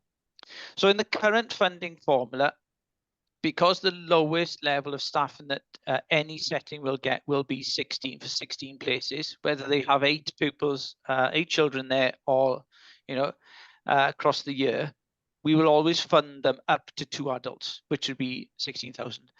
They also then get some funding towards resources. Okay, that's per pupil based, so ensuring that as numbers grow, they get more capitation there. And we also, where appropriately, give premises as well. So that's if they're hiring halls or renting accommodation, rooms like that, there is an allocation there as well. So you can see in the current formula, 16 places, their funding would be about 18,300. As that goes up, then you can see the intervals that are taking place. So a setting which has 16 places in the morning and 16 in the afternoon, that is up to 32 places over the course of the year. They'd have 32,000. Now, under the proposed formula going forward, if the number of children are 8, then actually over the course of the year, they would only get 15,000, which is not enough to fund 2 members of staff. And this is some of the difficulty and why we haven't introduced the £5 per hour straight away. Is because we have to find a way where settings, have fluctuation of numbers. Because, when we talk about 8 children here, it's not 8 at one point. This is 8 throughout the year. So you need to be able to have that throughout the year. Now, some settings start off with very low numbers. They may start off with 5 or 6 at the start of the year, growing and numbers every term they come in.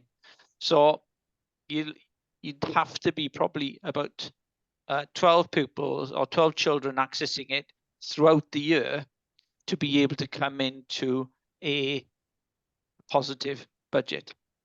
So these are things that we have, by the previous funding formula, been able to even out across our settings. It is something which we are now experiencing, that we have to find this way to support those settings, because we don't want to lose them, because we need the spaces, we need the geography of where the settings are as well. But it is something that we need to be aware of. So I just thought, again, it's a way of highlighting to Scrutiny. It's not an easy case of just introducing £5 per hour. There are going to be settings here that will see it having a negative impact on them. There are others, as you can see from if you scroll down that table, if you've got more children there, you're actually going to be making a significant more amount of money there, which may mean you could employ more staff. Okay. Okay. Any questions in relation to that finance and the more detail that Eirik's provided us with there? Okay, Sarah's in the chat. How many settings currently have deficit budgets? Basically, how many settings are struggling? Are we going to survive? Are they going to survive? Now we have access to the 28 settings that are maintained settings, which actually function under Powys. Now, those settings there should not be setting deficit budgets, because they should be funded at the 16 places there. So in terms of education, we shouldn't have any at that point. Obviously, those that are outside of Powys have their own accounts and function, independently. I couldn't say whether any of those had deficit budgets or not, because it's not information that we would gather in for those. So I would be saying within the 28, we shouldn't have those that are there. I am aware of one or two that had historical deficits that were brought in, which are being addressed. But again, that was prior to 2017 that they had those deficit budgets, and not to do with education. Thank you, Eric. Members, any further questions?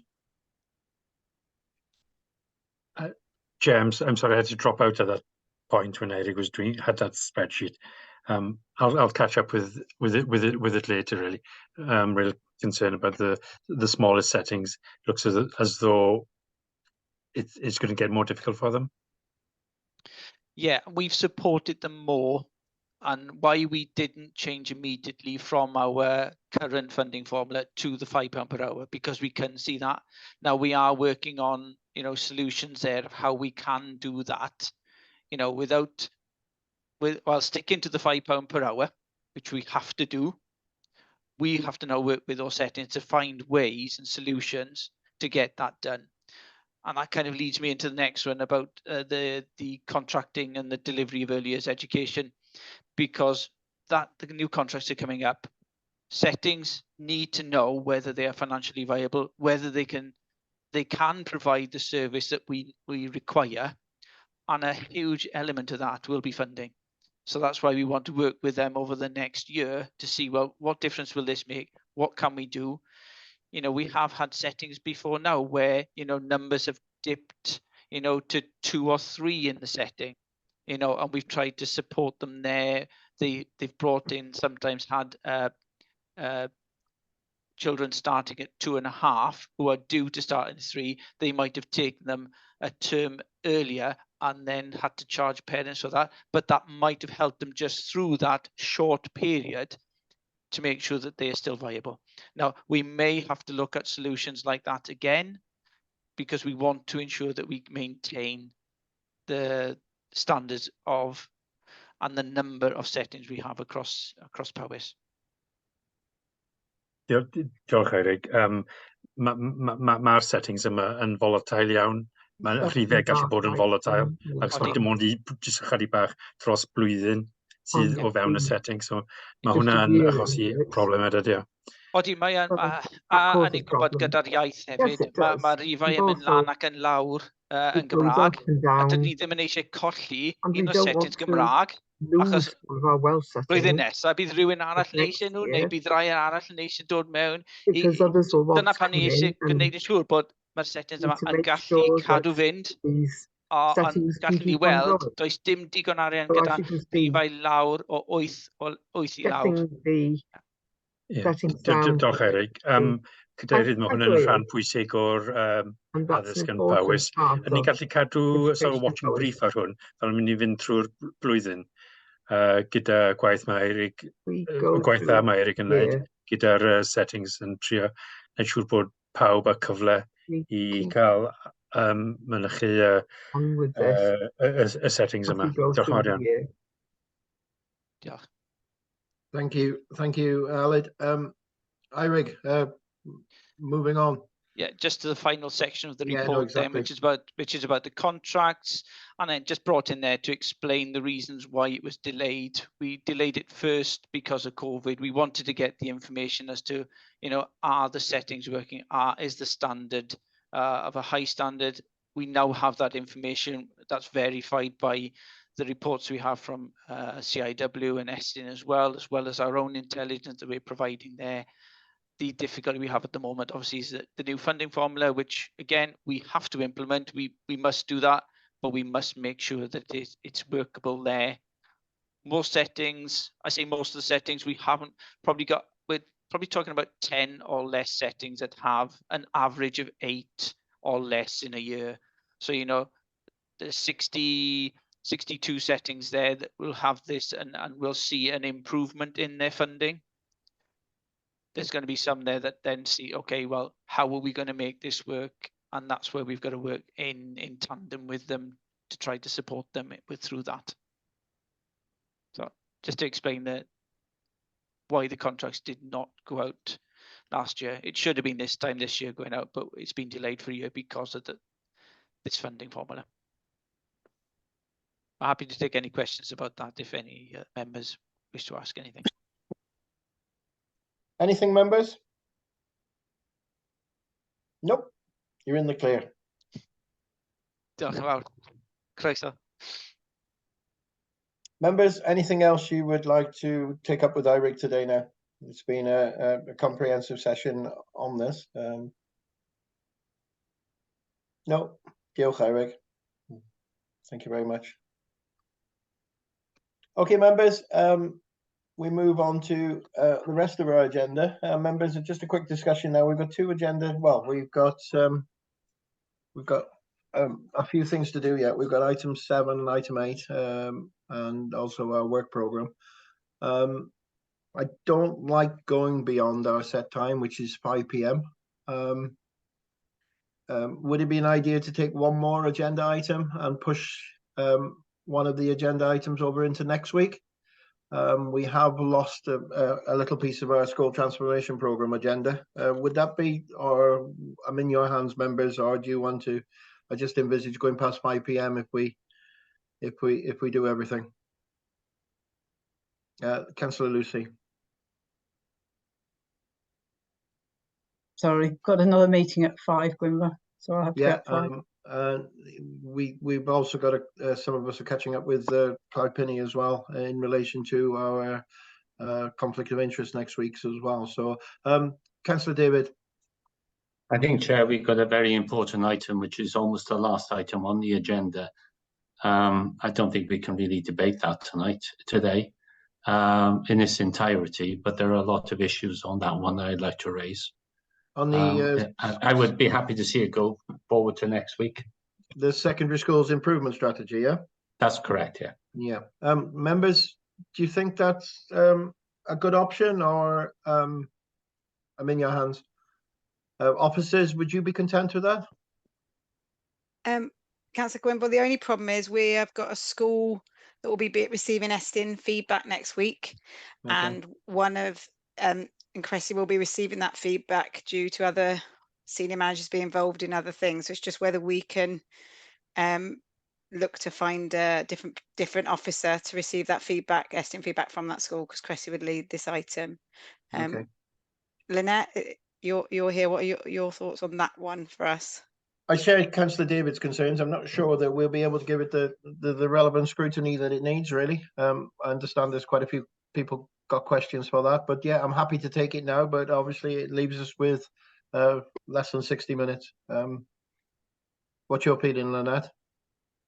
Yeah, I mean, we've got two options. Either you could start it now and we could carry that on. I realise that's a big agenda item that the committee want to scrutinise thoroughly, and you know, Cressy may not be available, but others perhaps of us could be available too. We will, both Georgie and I will be in next week's scrutiny as well, so perhaps we can carry it on, or we could do the full scrutiny and Cressy wouldn't be there. I mean, it would be better for us as officers. Cressy is the lead on the secondary school improvement strategy. She is here today, but we're in your hands. We will do whatever the committee would like us to do, but it may be Georgie and I that will deliver on that should it happen next week.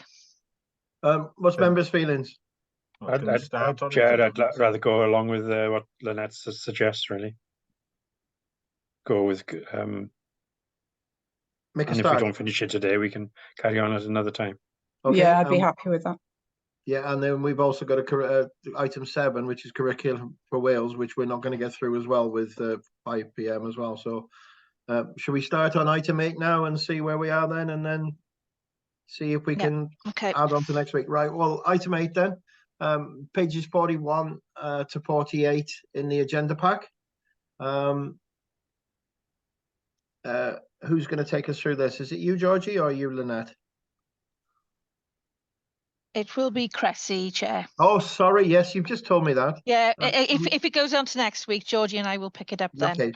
Okay. Welcome, Cressy. Yep. If you take us through this, as I mentioned, members, it's 41 to 48. And Cressy's going to take us through this, please. Thank you. Yeah, thank you. So this report relates to the secondary school improvement strategy that was introduced in February 2021 to support improvements in standards in secondary education. For a number of reasons, as outlined in the report, the progress against the secondary school improvement objectives has been slow. Those reasons include COVID-19, the demise of ERU, and challenges in recruitment and bringing in a new team and starting from scratch, as it were. The report sets out the background and the progress of the strategy from February 2021 to May 2023. And then in May 2023, we received an improvement conference, which we undertook alongside with Estin. And following some of the feedback from that, we have then put together an action plan, which is now being implemented. I also have a presentation on that action plan, which may then well answer many of the questions that I'm sure you have on that report. Unless you want me to go through any items of the report in more detail, given the time, it may be better, since you've read it, just to go straight in and take questions. What would you like me to do? Yeah, I think we're in a position to go to questions if members feel that's a way of dealing with this report. Members, questions? Sorry, Chair, but I'd like to see the action plan, the presentation. You said you had a presentation, did you, Cressy? Yeah. Yep. I do. Would you like me to go through that and then we can take questions after? Yep, please do, Cressy. It depends how long it is, but I not too long. Thank you. Alid is one of them councillors that wants everything, Cressy. So let's go through the report. No problem.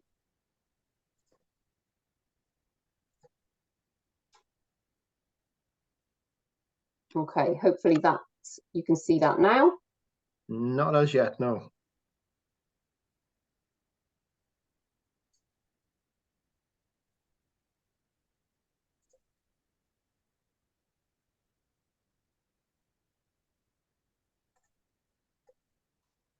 Yep, it's up with us now. Lovely. Okay. So, as I mentioned before, after that Estin visit and also following some feedback from stakeholders and through our own evaluations, we've put together an action plan, which is being implemented or began to be implemented just before the summer holidays. We've been working on that. Okay, so we've got 6 key priorities coming out of the improvement conference. The first one is improving learning and teaching in secondary and all age schools. Second priority is improving relationships with head teachers. Reviewing our reporting systems, including the school support log system. The professional development of the secondary school improvement team and the professional learning team. Performance management for the secondary school improvement team and the professional learning team, and ensuring that support has a positive effect on school improvement, it's consistent, and the team evaluates its effect. Okay, so just looking at priority 1, this is the work that we have done to date, and as I said, this has just been implemented very recently. We have 5 priorities, which you will have read in the report, that we are going to focus on with secondary and all age schools. In particular, outlined in red, the quality of learning and teaching experiences is going to be the main focus of our teams this year. To that aim, we have updated the School Improvement Advisor Handbook. We have 5 schools, as we know, secondary and all age schools, facing inspection this year. So they will have their school improvement visits prioritised, and those will be complete and reports out to schools and governing bodies before half term. We have arranged with schools that they will share their school development plans with us before the 15th of September. And then we have the School Improvement Advisors meeting 22nd of September to ensure that the menu of support for each school is finalised and agreed so that can start as soon as possible. Our school improvement visit will have a strong focus on what the school is doing to improve teaching and learning, and on agreeing the support we will provide for the school to do that effectively. So really, really focused support. And each school will have a school support plan, which clearly outlines the success criteria for the support. We will also be then expecting schools to mirror that and include that support on their school development plans, so it is clearly linked to their priorities. We have also renewed our Allevi membership. For those that are unaware, the Allevi programme is called the Outstanding Teacher Programme. Powys has invested quite heavily in the past in this programme, and we have a number of trained facilitators across the county who will be delivering training to practitioners in secondary and all age schools. Training sessions for school improvement advisors and the secondary team will focus on teaching and learning. We also have a series of network meetings for teaching and learning leads to support them in their roles. So that's teaching and learning leads in schools, and our first date for that is actually tomorrow. We have also introduced support and challenge meetings for schools where we may have a cause for concern, to be chaired by myself and governors invited. Okay, so priority 2, improving relationships with head teachers. We had an in-person meeting with secondary and all age heads back in July so that they could feed into the plan and we could ensure that we had everybody's input. We have another secondary and all age head teacher meeting scheduled for the 4th of October. The head teachers in that meeting in July outlined that those opportunities to get together face to face were very important in building relationships. We are working closely with head teachers to agree the format of secondary head teacher meetings. And the secondary and all age support model has been shared with all head teachers so that it is very, very clear the way that we will be working together this year. Okay, so the third priority in reviewing reporting. We have reviewed the use of FADE reports. These have been successful in primary improvement and head teachers find the FADEs useful. An area to improve is to ensure that there are not too many FADes with a smaller number of focused areas for improvement. So this is an area for us to improve in secondary schools from last year. Each school will receive one FADE report per year, which can then be updated when required. These will be written during school visit 1 and evaluated in school visit 2. Agreed support will be set out in a simple school support plan with the number of agreed days and clear success criteria, and these will be monitored by the lead school improvement advisor. The school support log will now be online and will have brief details of the activity undertaken for monitoring purposes, but full details of the impact of support will be reported on through the systems we've mentioned previously. There is an option within that to flag so that concerns can be monitored and responded to very quickly. Subject support and other support will then be captured on a bespoke support record, which again is added to over time when relevant self-evaluation activity is undertaken. Okay, so priority 4 is the professional development of the secondary school improvement team and the professional learning team. We have already completed a school improvement workshop with some staff from a neighbouring county. I have visited 2 other counties to look at their school improvement models, and that has been fed into the making the model for this year. The head of education and the secondary improvement manager myself passed our Estin peer inspector training in July.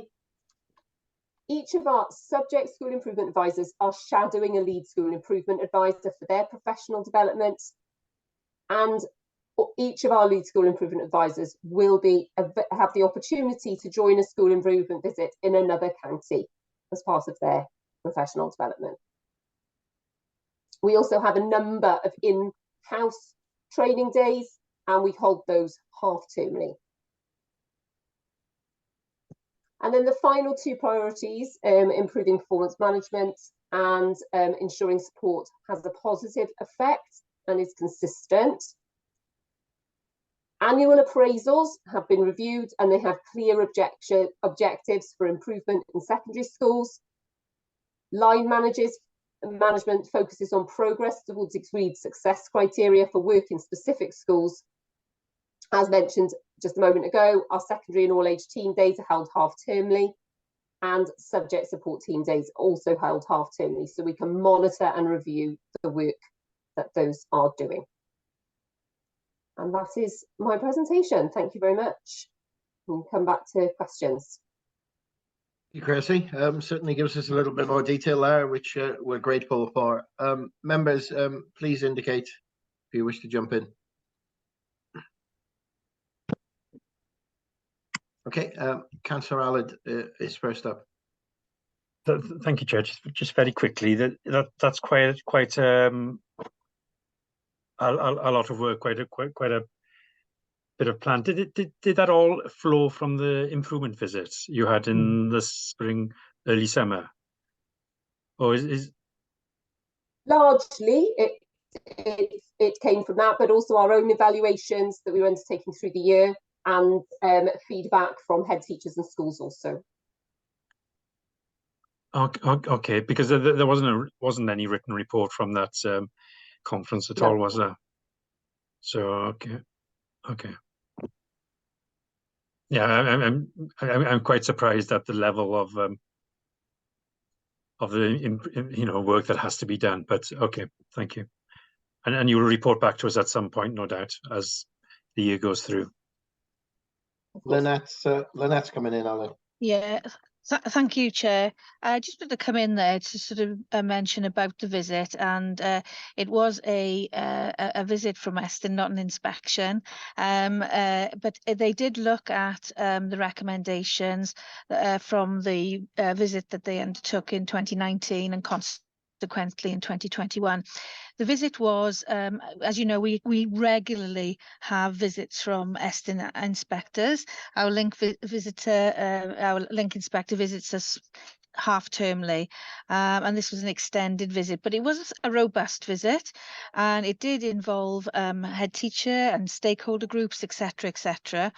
And out of that, you're absolutely right, there wasn't a written report. We did have a letter to the chief exec, interim chief exec Jack Straw, just briefly saying thank you for the visit, and that they left us with some things to consider going forward.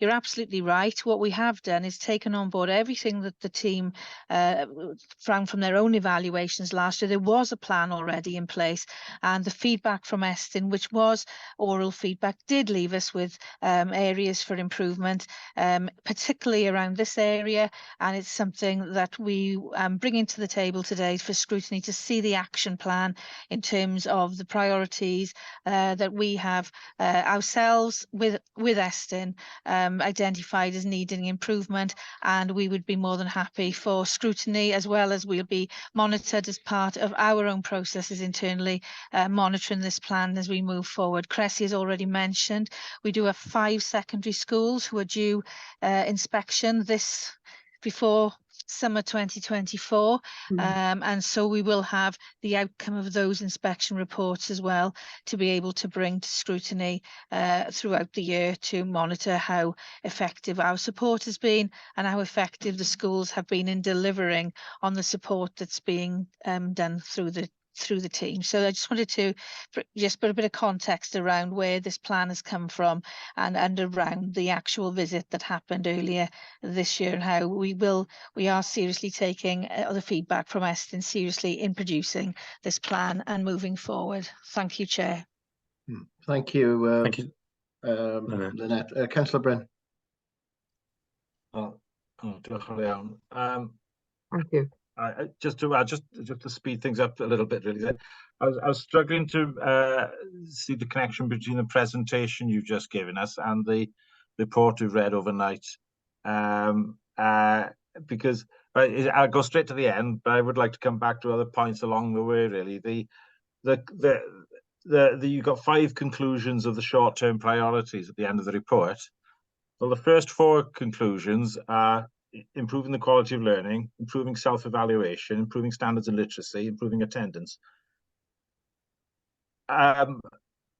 Well, aren't they always priorities? Couldn't you put them at the end of any report involved with education? That's my feeling. It feels very generic improvements, which need to be done always. So I don't know how we're supposed to measure that.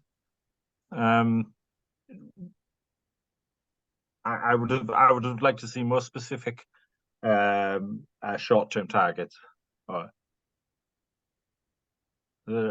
Shall I go back to some no, other Bryn, points? I don't know if you want. Bryn, I think you make a valid point, and I'm sorry to jump in and help you with this, but I think this is where we have a problem at Scrutiny, and it was mentioned earlier in the report, the demise of Eru. We aren't actually seeing enough information now to judge whether those outcomes are being achieved. We're not getting them responses. We're not seeing the schools with concerns. We're not getting the information before us. And I think that's the point that Bryn is making. There's achieves and goals, but that's the report that's before us, and you're backing onto it the recommendations from Estin. Is that right, Bryn? Yeah, I think so. I got distracted for a second by one, but yeah, there didn't seem to be a connection between the report we've read and the presentation we've just had. So I can't hold it all in my head at once. Is my complaint, really. Okay. Okay. So if I come in there, the report is evaluating the progress for the that the strategy had made, and I started with the work of my team last September, and a lot of our work that we were doing to start with was evaluating that, so that we can map that way forward. And then there is a plan, secondary and all age improvement plan, which sits behind the secondary strategy, which we updated back in May 2023, and that outlines in more detail and more precisely under those improvement priorities the way forward. Then on, if you like, that's the priorities for improvement in schools, and then the action plan relates to the way that we work as a team and the support that we are providing for schools and what we're doing to improve that and ensure that it has as much impact as possible. Okay. Right. Okay. Yeah, right then. So, well, I'll ask a more specific question then, if that's okay. There's a reference here somewhere about the 2.7. It talks about the need to establish new methods of working and develop a baseline of provision and standards in secondary school. Could you outline what is the baseline? Where can I see it from which we're working?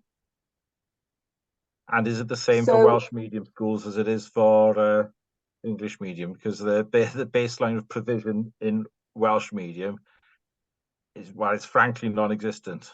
We don't know what we're getting when we're putting children into Welsh medium stream as far as the baseline of provision is concerned. So back in January, we as a team undertook a number of school visits across all of our schools. We had quite a few officers involved in that with different levels of expertise in literacy and numeracy and so on. We were able to then use that to establish that baseline of provision. That was done across the county, across the all age schools and dual streams of Welsh medium. From that, we were then able to bring together those findings. So each school received a report which was tailored to their school improvement priorities. And we've brought those together, and those sit in the secondary improvement plan. Yeah. Okay. So what? Forgive me. I think this is the general public are watching this meeting. Am I right? Which is great and to be welcomed. But I feel therefore that they need to understand these things, and if I don't understand them, I'm sure it's not understood out there in the general public. So what is the developing a baseline of provision? What does that mean? Are you going to outline what the fundamental curriculum should be for every secondary school pupil? It related to knowing the schools well, because as a brand new team, when we started, we did not know the schools well. I think over COVID as well, we weren't as officers able to get into schools, and a lot of the school improvement work happened over Teams and online. So we were able to get in, work alongside schools and evaluate where they were in terms of self-evaluation, learning and teaching, pupils' literacy and numeracy skills. And then that is unique to each school. We have key themes across Paris that we see, but it is unique to each school. And then we were able to work with them to support them to identify their specific priorities. So the baseline provision is to do with how much self-evaluation they're capable of, rather than what education provision they are providing. Am I right? Where they are in terms of standards of learning and teaching.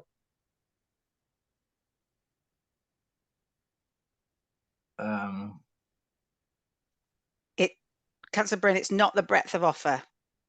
Okay. It is the teaching provision in schools to enable progression in learning. But the quality of teaching rather than what's being taught. Yes, yeah. It's looking at the quality of the learning from the teaching and the learning in one, and that's what the focus was in January with our schools. Sorry, could you repeat that sentence? Sorry, sorry, Councillor Bryn. Yeah, it is looking at the learning and teaching, and we were involved in joint lesson obs, book looks, working alongside other leaders who were reviewing the teaching and learning provision around in classrooms, not the breadth of offer across our schools. So is there a baseline for the breadth of offer or subjects that are provided, curriculum that is covered by secondary schools? That was a question from Scrutiny that we've looked into now, in terms of we can collate that information for you, because we've begun to collate it as part of our deep dives financial for the curriculum mapping. But in terms of, we'd have to request that information from each individual school as to what subjects are taught at year 7, year 8, etc. We can access it for GCSE outcomes in terms of we know which subjects have gained a qualification or A level. But in terms of the breadth of the curriculum offer, we're doing that piece of work now following the request from Scrutiny. So could it be a recommendation from Scrutiny? I don't know, everybody else wants to come in on this, that we do ask you to produce an audit of what lessons are provided through the medium of Welsh and through the medium of English in dual stream schools, because a major issue is we parents send their children into what they're told it's a Welsh medium stream, and lo and behold, a number of the lessons are not in the Welsh medium, and you don't know when that's going to happen, and you're not informed. And how I have no idea how we measure improvement in this field unless there is a known, unless these facts are known. And in fact, we should be requesting that schools inform the parents of what is being provided to them, because I think it'd be shocking to find the iniquities that exist in this area. I know it would be shocking. So I think it needs to be looked into. We can collate that information for you. That's what Lynette and I spoke about this week. So we can pull that in. That's not a problem. What Cressy's referring to is each individual visit supported the school to establish their current standards of learning and teaching and skills and self-evaluation evidence, and then each school got their own bespoke report back, so that we know those standards across the piece, it would link to each individual school as part of those visits. Chair, just to add to what Bryn said, he talked about dual stream schools, but I'd like to see that on all high schools, secondary schools, so we get that understanding of the provision within an all English school as well, so a true comparison can be made about what offer there is for education through the medium of Welsh between the various schools. But my main point, going back to Cressy's stuff, you've established a sort of baseline for all schools. Clearly, we look at the finances of schools on an anonymized sort of basis about which schools are cause for concern. What are the factors influencing that? Can we also do that for the standards of education within schools across in the secondary sector, across powers or not? To understand what factors are influencing and if there's any relationship to the financial element as well. But sorry, Cressy, sorry, interrupting. First of all, I will say that we do those individual schools do have those reports. I do also have a report which informed then the improvement plan, which brings together the key themes that we saw going across powers. I don't have that information immediately to hand, but that's something we can share. So, and then we will also have we've got 5 schools due inspections, so we will have comprehensive reports coming from that. Georgie, Lynette. I was just going to say, Councillor added that also as part of the work and what's within that report, when Cressy's referring to most, many, that's evaluative Estin language, and that is defined percentages in sort of real money, if you like. So maybe we need to make sure we share that table, Lynette, if we haven't already, around how that terminology references numbers, if you like, of what's being seen across the piece, because when Cressy's written that report, that's the language that we're used to sort of writing in regarding evaluation of the different priorities. Okay, Lynette. Thank you, Chair. I was just going to come in there on the back of Councillor Alid's question around our what criteria have we got for schools causing concern. You rightly said about deficit budgets, etc., but there are a plethora of other pieces of data that we use to ascertain where schools are in terms of schools causing concern.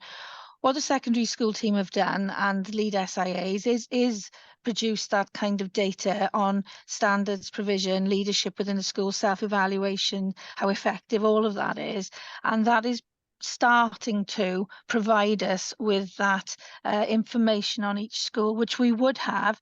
We've also this year had exams, the full exams for the first time, and at a later date, when data is verified, we'll be able to share where we are in relation to the Wales average. So we'd have the Powys average there, high level data, and for we do have that kind of data, and looking at the whole, there are also other factors that cause schools causing concern. There can be HR issues as well. There can be the whole round. And really, we have regular team around the school meetings with officers to see where our concerns are. What's the leadership capacity like? Have we got an acting head situation? Do we have a permanent head? Do we, all of that is considered. And really, the lead SIAs and the model that we've got are the linchpin for all of that information to ascertain where the school is. So we do have schools that cause us concern. We do have, obviously, the statutory powers in terms of warning notices, but we do want to work with our schools effectively so that we can we don't have to go down those kind of routes if we do have to, and when we will. But in terms of bringing to scrutiny, and we did talk, and many years ago, I think Eirik and I have been around this table for many years now. Many years ago, we used to bring, go through schools and that kind of thing, and that may be something that the scrutiny committee, as we go forward, would be something that we could provide you, or ask some schools to come and come into scrutiny, because there's good practice going on as well that needs to be shared. So I think some of that is very relevant, Councillor Aled, and we're happy to work with the scrutiny committee to see how we can provide that further information for you. Thank you. It would be great. I appreciate school. It's really been difficult through the COVID period with no hard data and stuff to evidence this, but it would be helpful from my point of view, give the committee assurance about progress within our schools on that. And don't forget, we've got the 5 schools that have got inspections this year as well, particularly up in the north of the county. So there will be some external scrutiny there, and Estin reports that will be in the public domain around all of that as well. Thank you. Yeah, but they only come every so often, don't they? They do. We're in there all the time. So yeah, and absolutely. I wonder assurance, for that Fair continuous enough. improvement. Yeah, absolutely. Well, that's absolutely fair. Go on, Georgie. Yeah, just I'd like to say on the back of that really is that just under a year ago, I presented the secondary school improvement strategy and how we'd gone into schools and looked at skills and the fact that we needed to tweak that strategy and look at those priorities. What I'd like to sort of reassure the scrutiny committee today is that through the work we've done this year, our schools, like many schools now across Wales, have made the shift back to being more strategic in their decision making, their self-evaluation, and their future planning and informed planning. And what had been the product of COVID had been a lot more sort of day-to-day reactive practices, and that's come through in research, etc. But from the work we've done specifically around self-evaluation, we're now confident that that's really supported our head teachers and our senior leaders and middle leaders, because we've worked with leaders at all levels to go back to looking at their schools in a far more strategic manner and identifying those key school improvement priorities and how they measure their own successes against them. So all of the work that's been done this year has been able to capture that baseline, that data, and work really closely alongside these leaders in schools. And they've welcomed us in, to be honest, and worked really well with us around this element to go back from the operational now we're out of the COVID situation into the more strategic approach. So I just wanted to really reiterate that with everything that's gone on in the last year. Good. I just wanted evidenced. That's all. But thank you. I'm going to echo Councillor Aled here. We hear what you're saying, but we need to see the evidence. And Lynette said you're happy to come back to us with Estin reports, etc., etc. There's been Estin reports over the summer, and we've had some glowing ones in the primary school sector. I think we as a scrutiny committee need to see this. We did have this reliance previously on Eru. And we're not in this brave new world now, and I don't think this information is being fed into scrutiny so that we have the evidence to back up what you're telling us. We've got no reason to doubt what you're saying, but we do need to see the evidence. We continually ask about schools that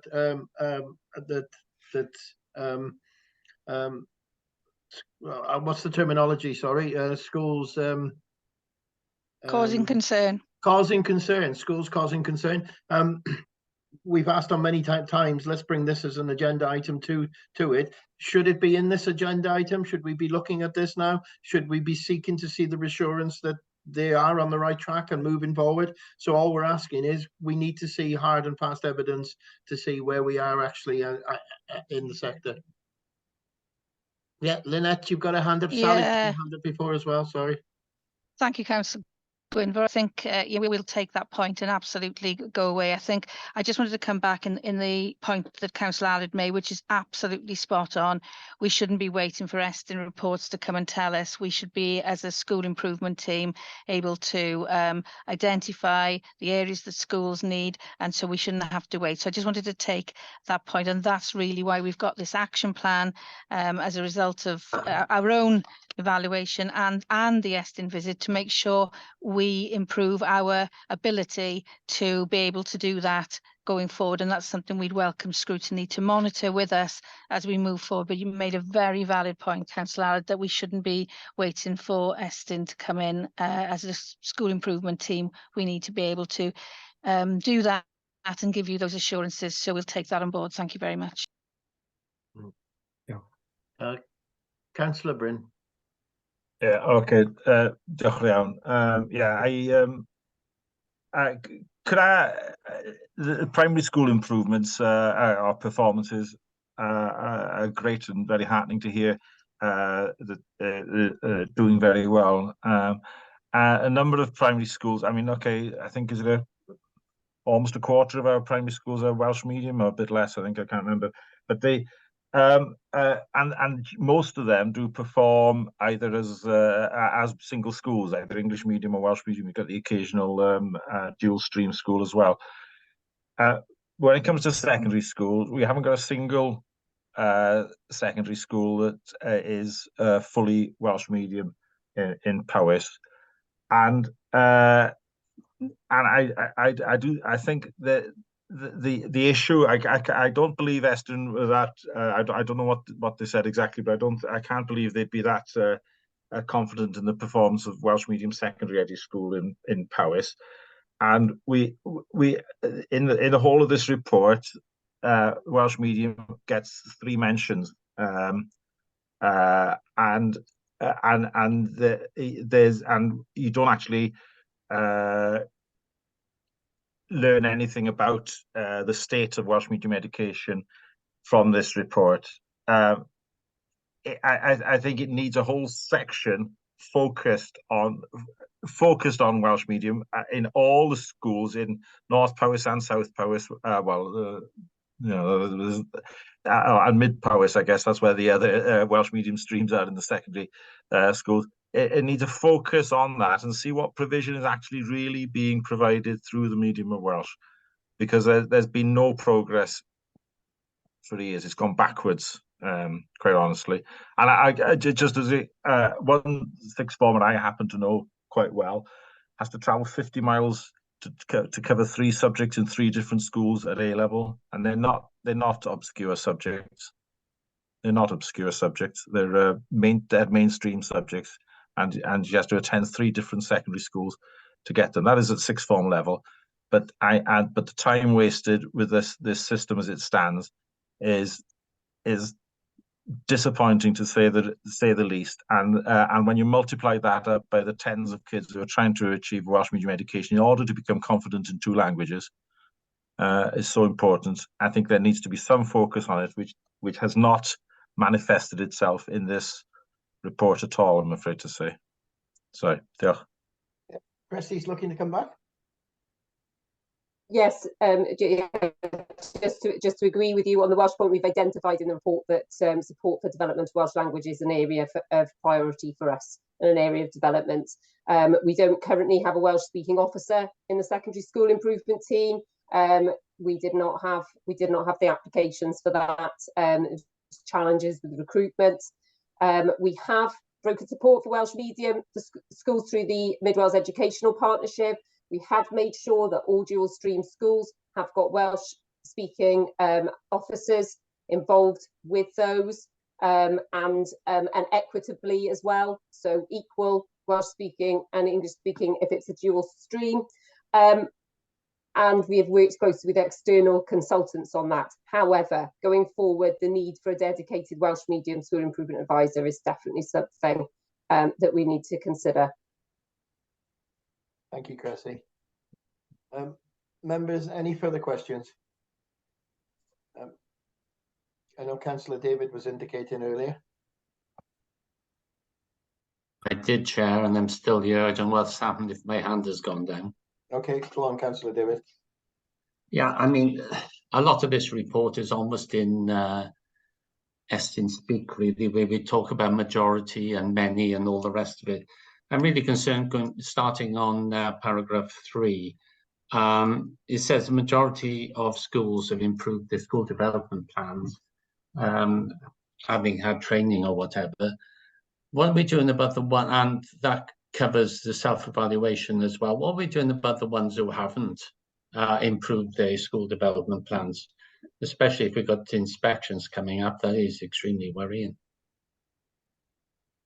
So that part was they submitted this was last academic year. We gave them training on school development planning. We also gave them one-to-one support through their school improvement advisors.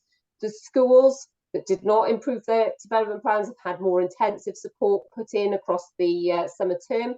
And then we are expecting then the school development plans for this year in from schools by Friday, so in 2 days' time, and then we'll be able to evaluate then the impact of that extra training and support we put in response. I mean, it would be helpful, I think, as far as scrutiny is concerned, when we're talking about majority and many, we really need to know figures on that would be helpful, because majority and many tell us nothing, really. If I can move on to 4.1, it's terrible to read there. However, in too many cases, teachers have low expectations of what the learners are capable of achieving. That is worrying, and what are we doing about it? So this comes back to the action plan. We've got some really clear and focused actions to support schools with improving learning and teaching experiences. School improvement advisors have already been into schools to discuss with them the steps we're going to take, and we're going to outline that support and make sure that our officers are in schools working with them, showing them what good teaching and learning looks like, if you know where that needs to happen, and also brokering support through professional learning team. We have the cluster insets going on at the moment, talking about learning and progression, strong pedagogy. So there's a lot of work going on with schools with a really strong focus now on learning and teaching experiences. Because, you know, this is not just current, this goes back 5-6 years ago where this was not happening, and that this is a worry that we're not moving forward at any pace at all. You know, it worries me that some schools are requesting support, but there could be others that need the support, but they are not requesting it. Can we guarantee that our school improvement officers, subject advisors as well, are going into those schools as well and making sure that they are meeting the targets they should be meeting? So following our school improvement visits this term, if lead school improvement advisors have got concerns about a school not focusing explicitly on the areas that they need to be, then we will be able to escalate through our agreed systems. So that will be picked up, and that will be, I mentioned, schools being invited to support and challenge meetings to support them to consider those approaches and get that support in place really quickly. Okay, thanks. In 5.4, it says many schools are focused on improving learners' ability. And then it goes on, that says many, and then it says one school that received the training has reported an increase in confidence and their fluency with number operations. We had many schools, don't know how many there were, but only one appears to have moved forward. Or have I read that wrong? Sorry, which paragraph was that? 5.4.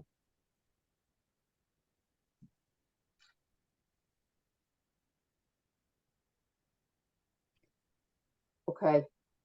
Yeah, I think that was we had that was a specific example from a school that came back to us with that feedback in terms of evaluating that work the literacy and numeracy school improvement advisors are working with schools at the moment to do that.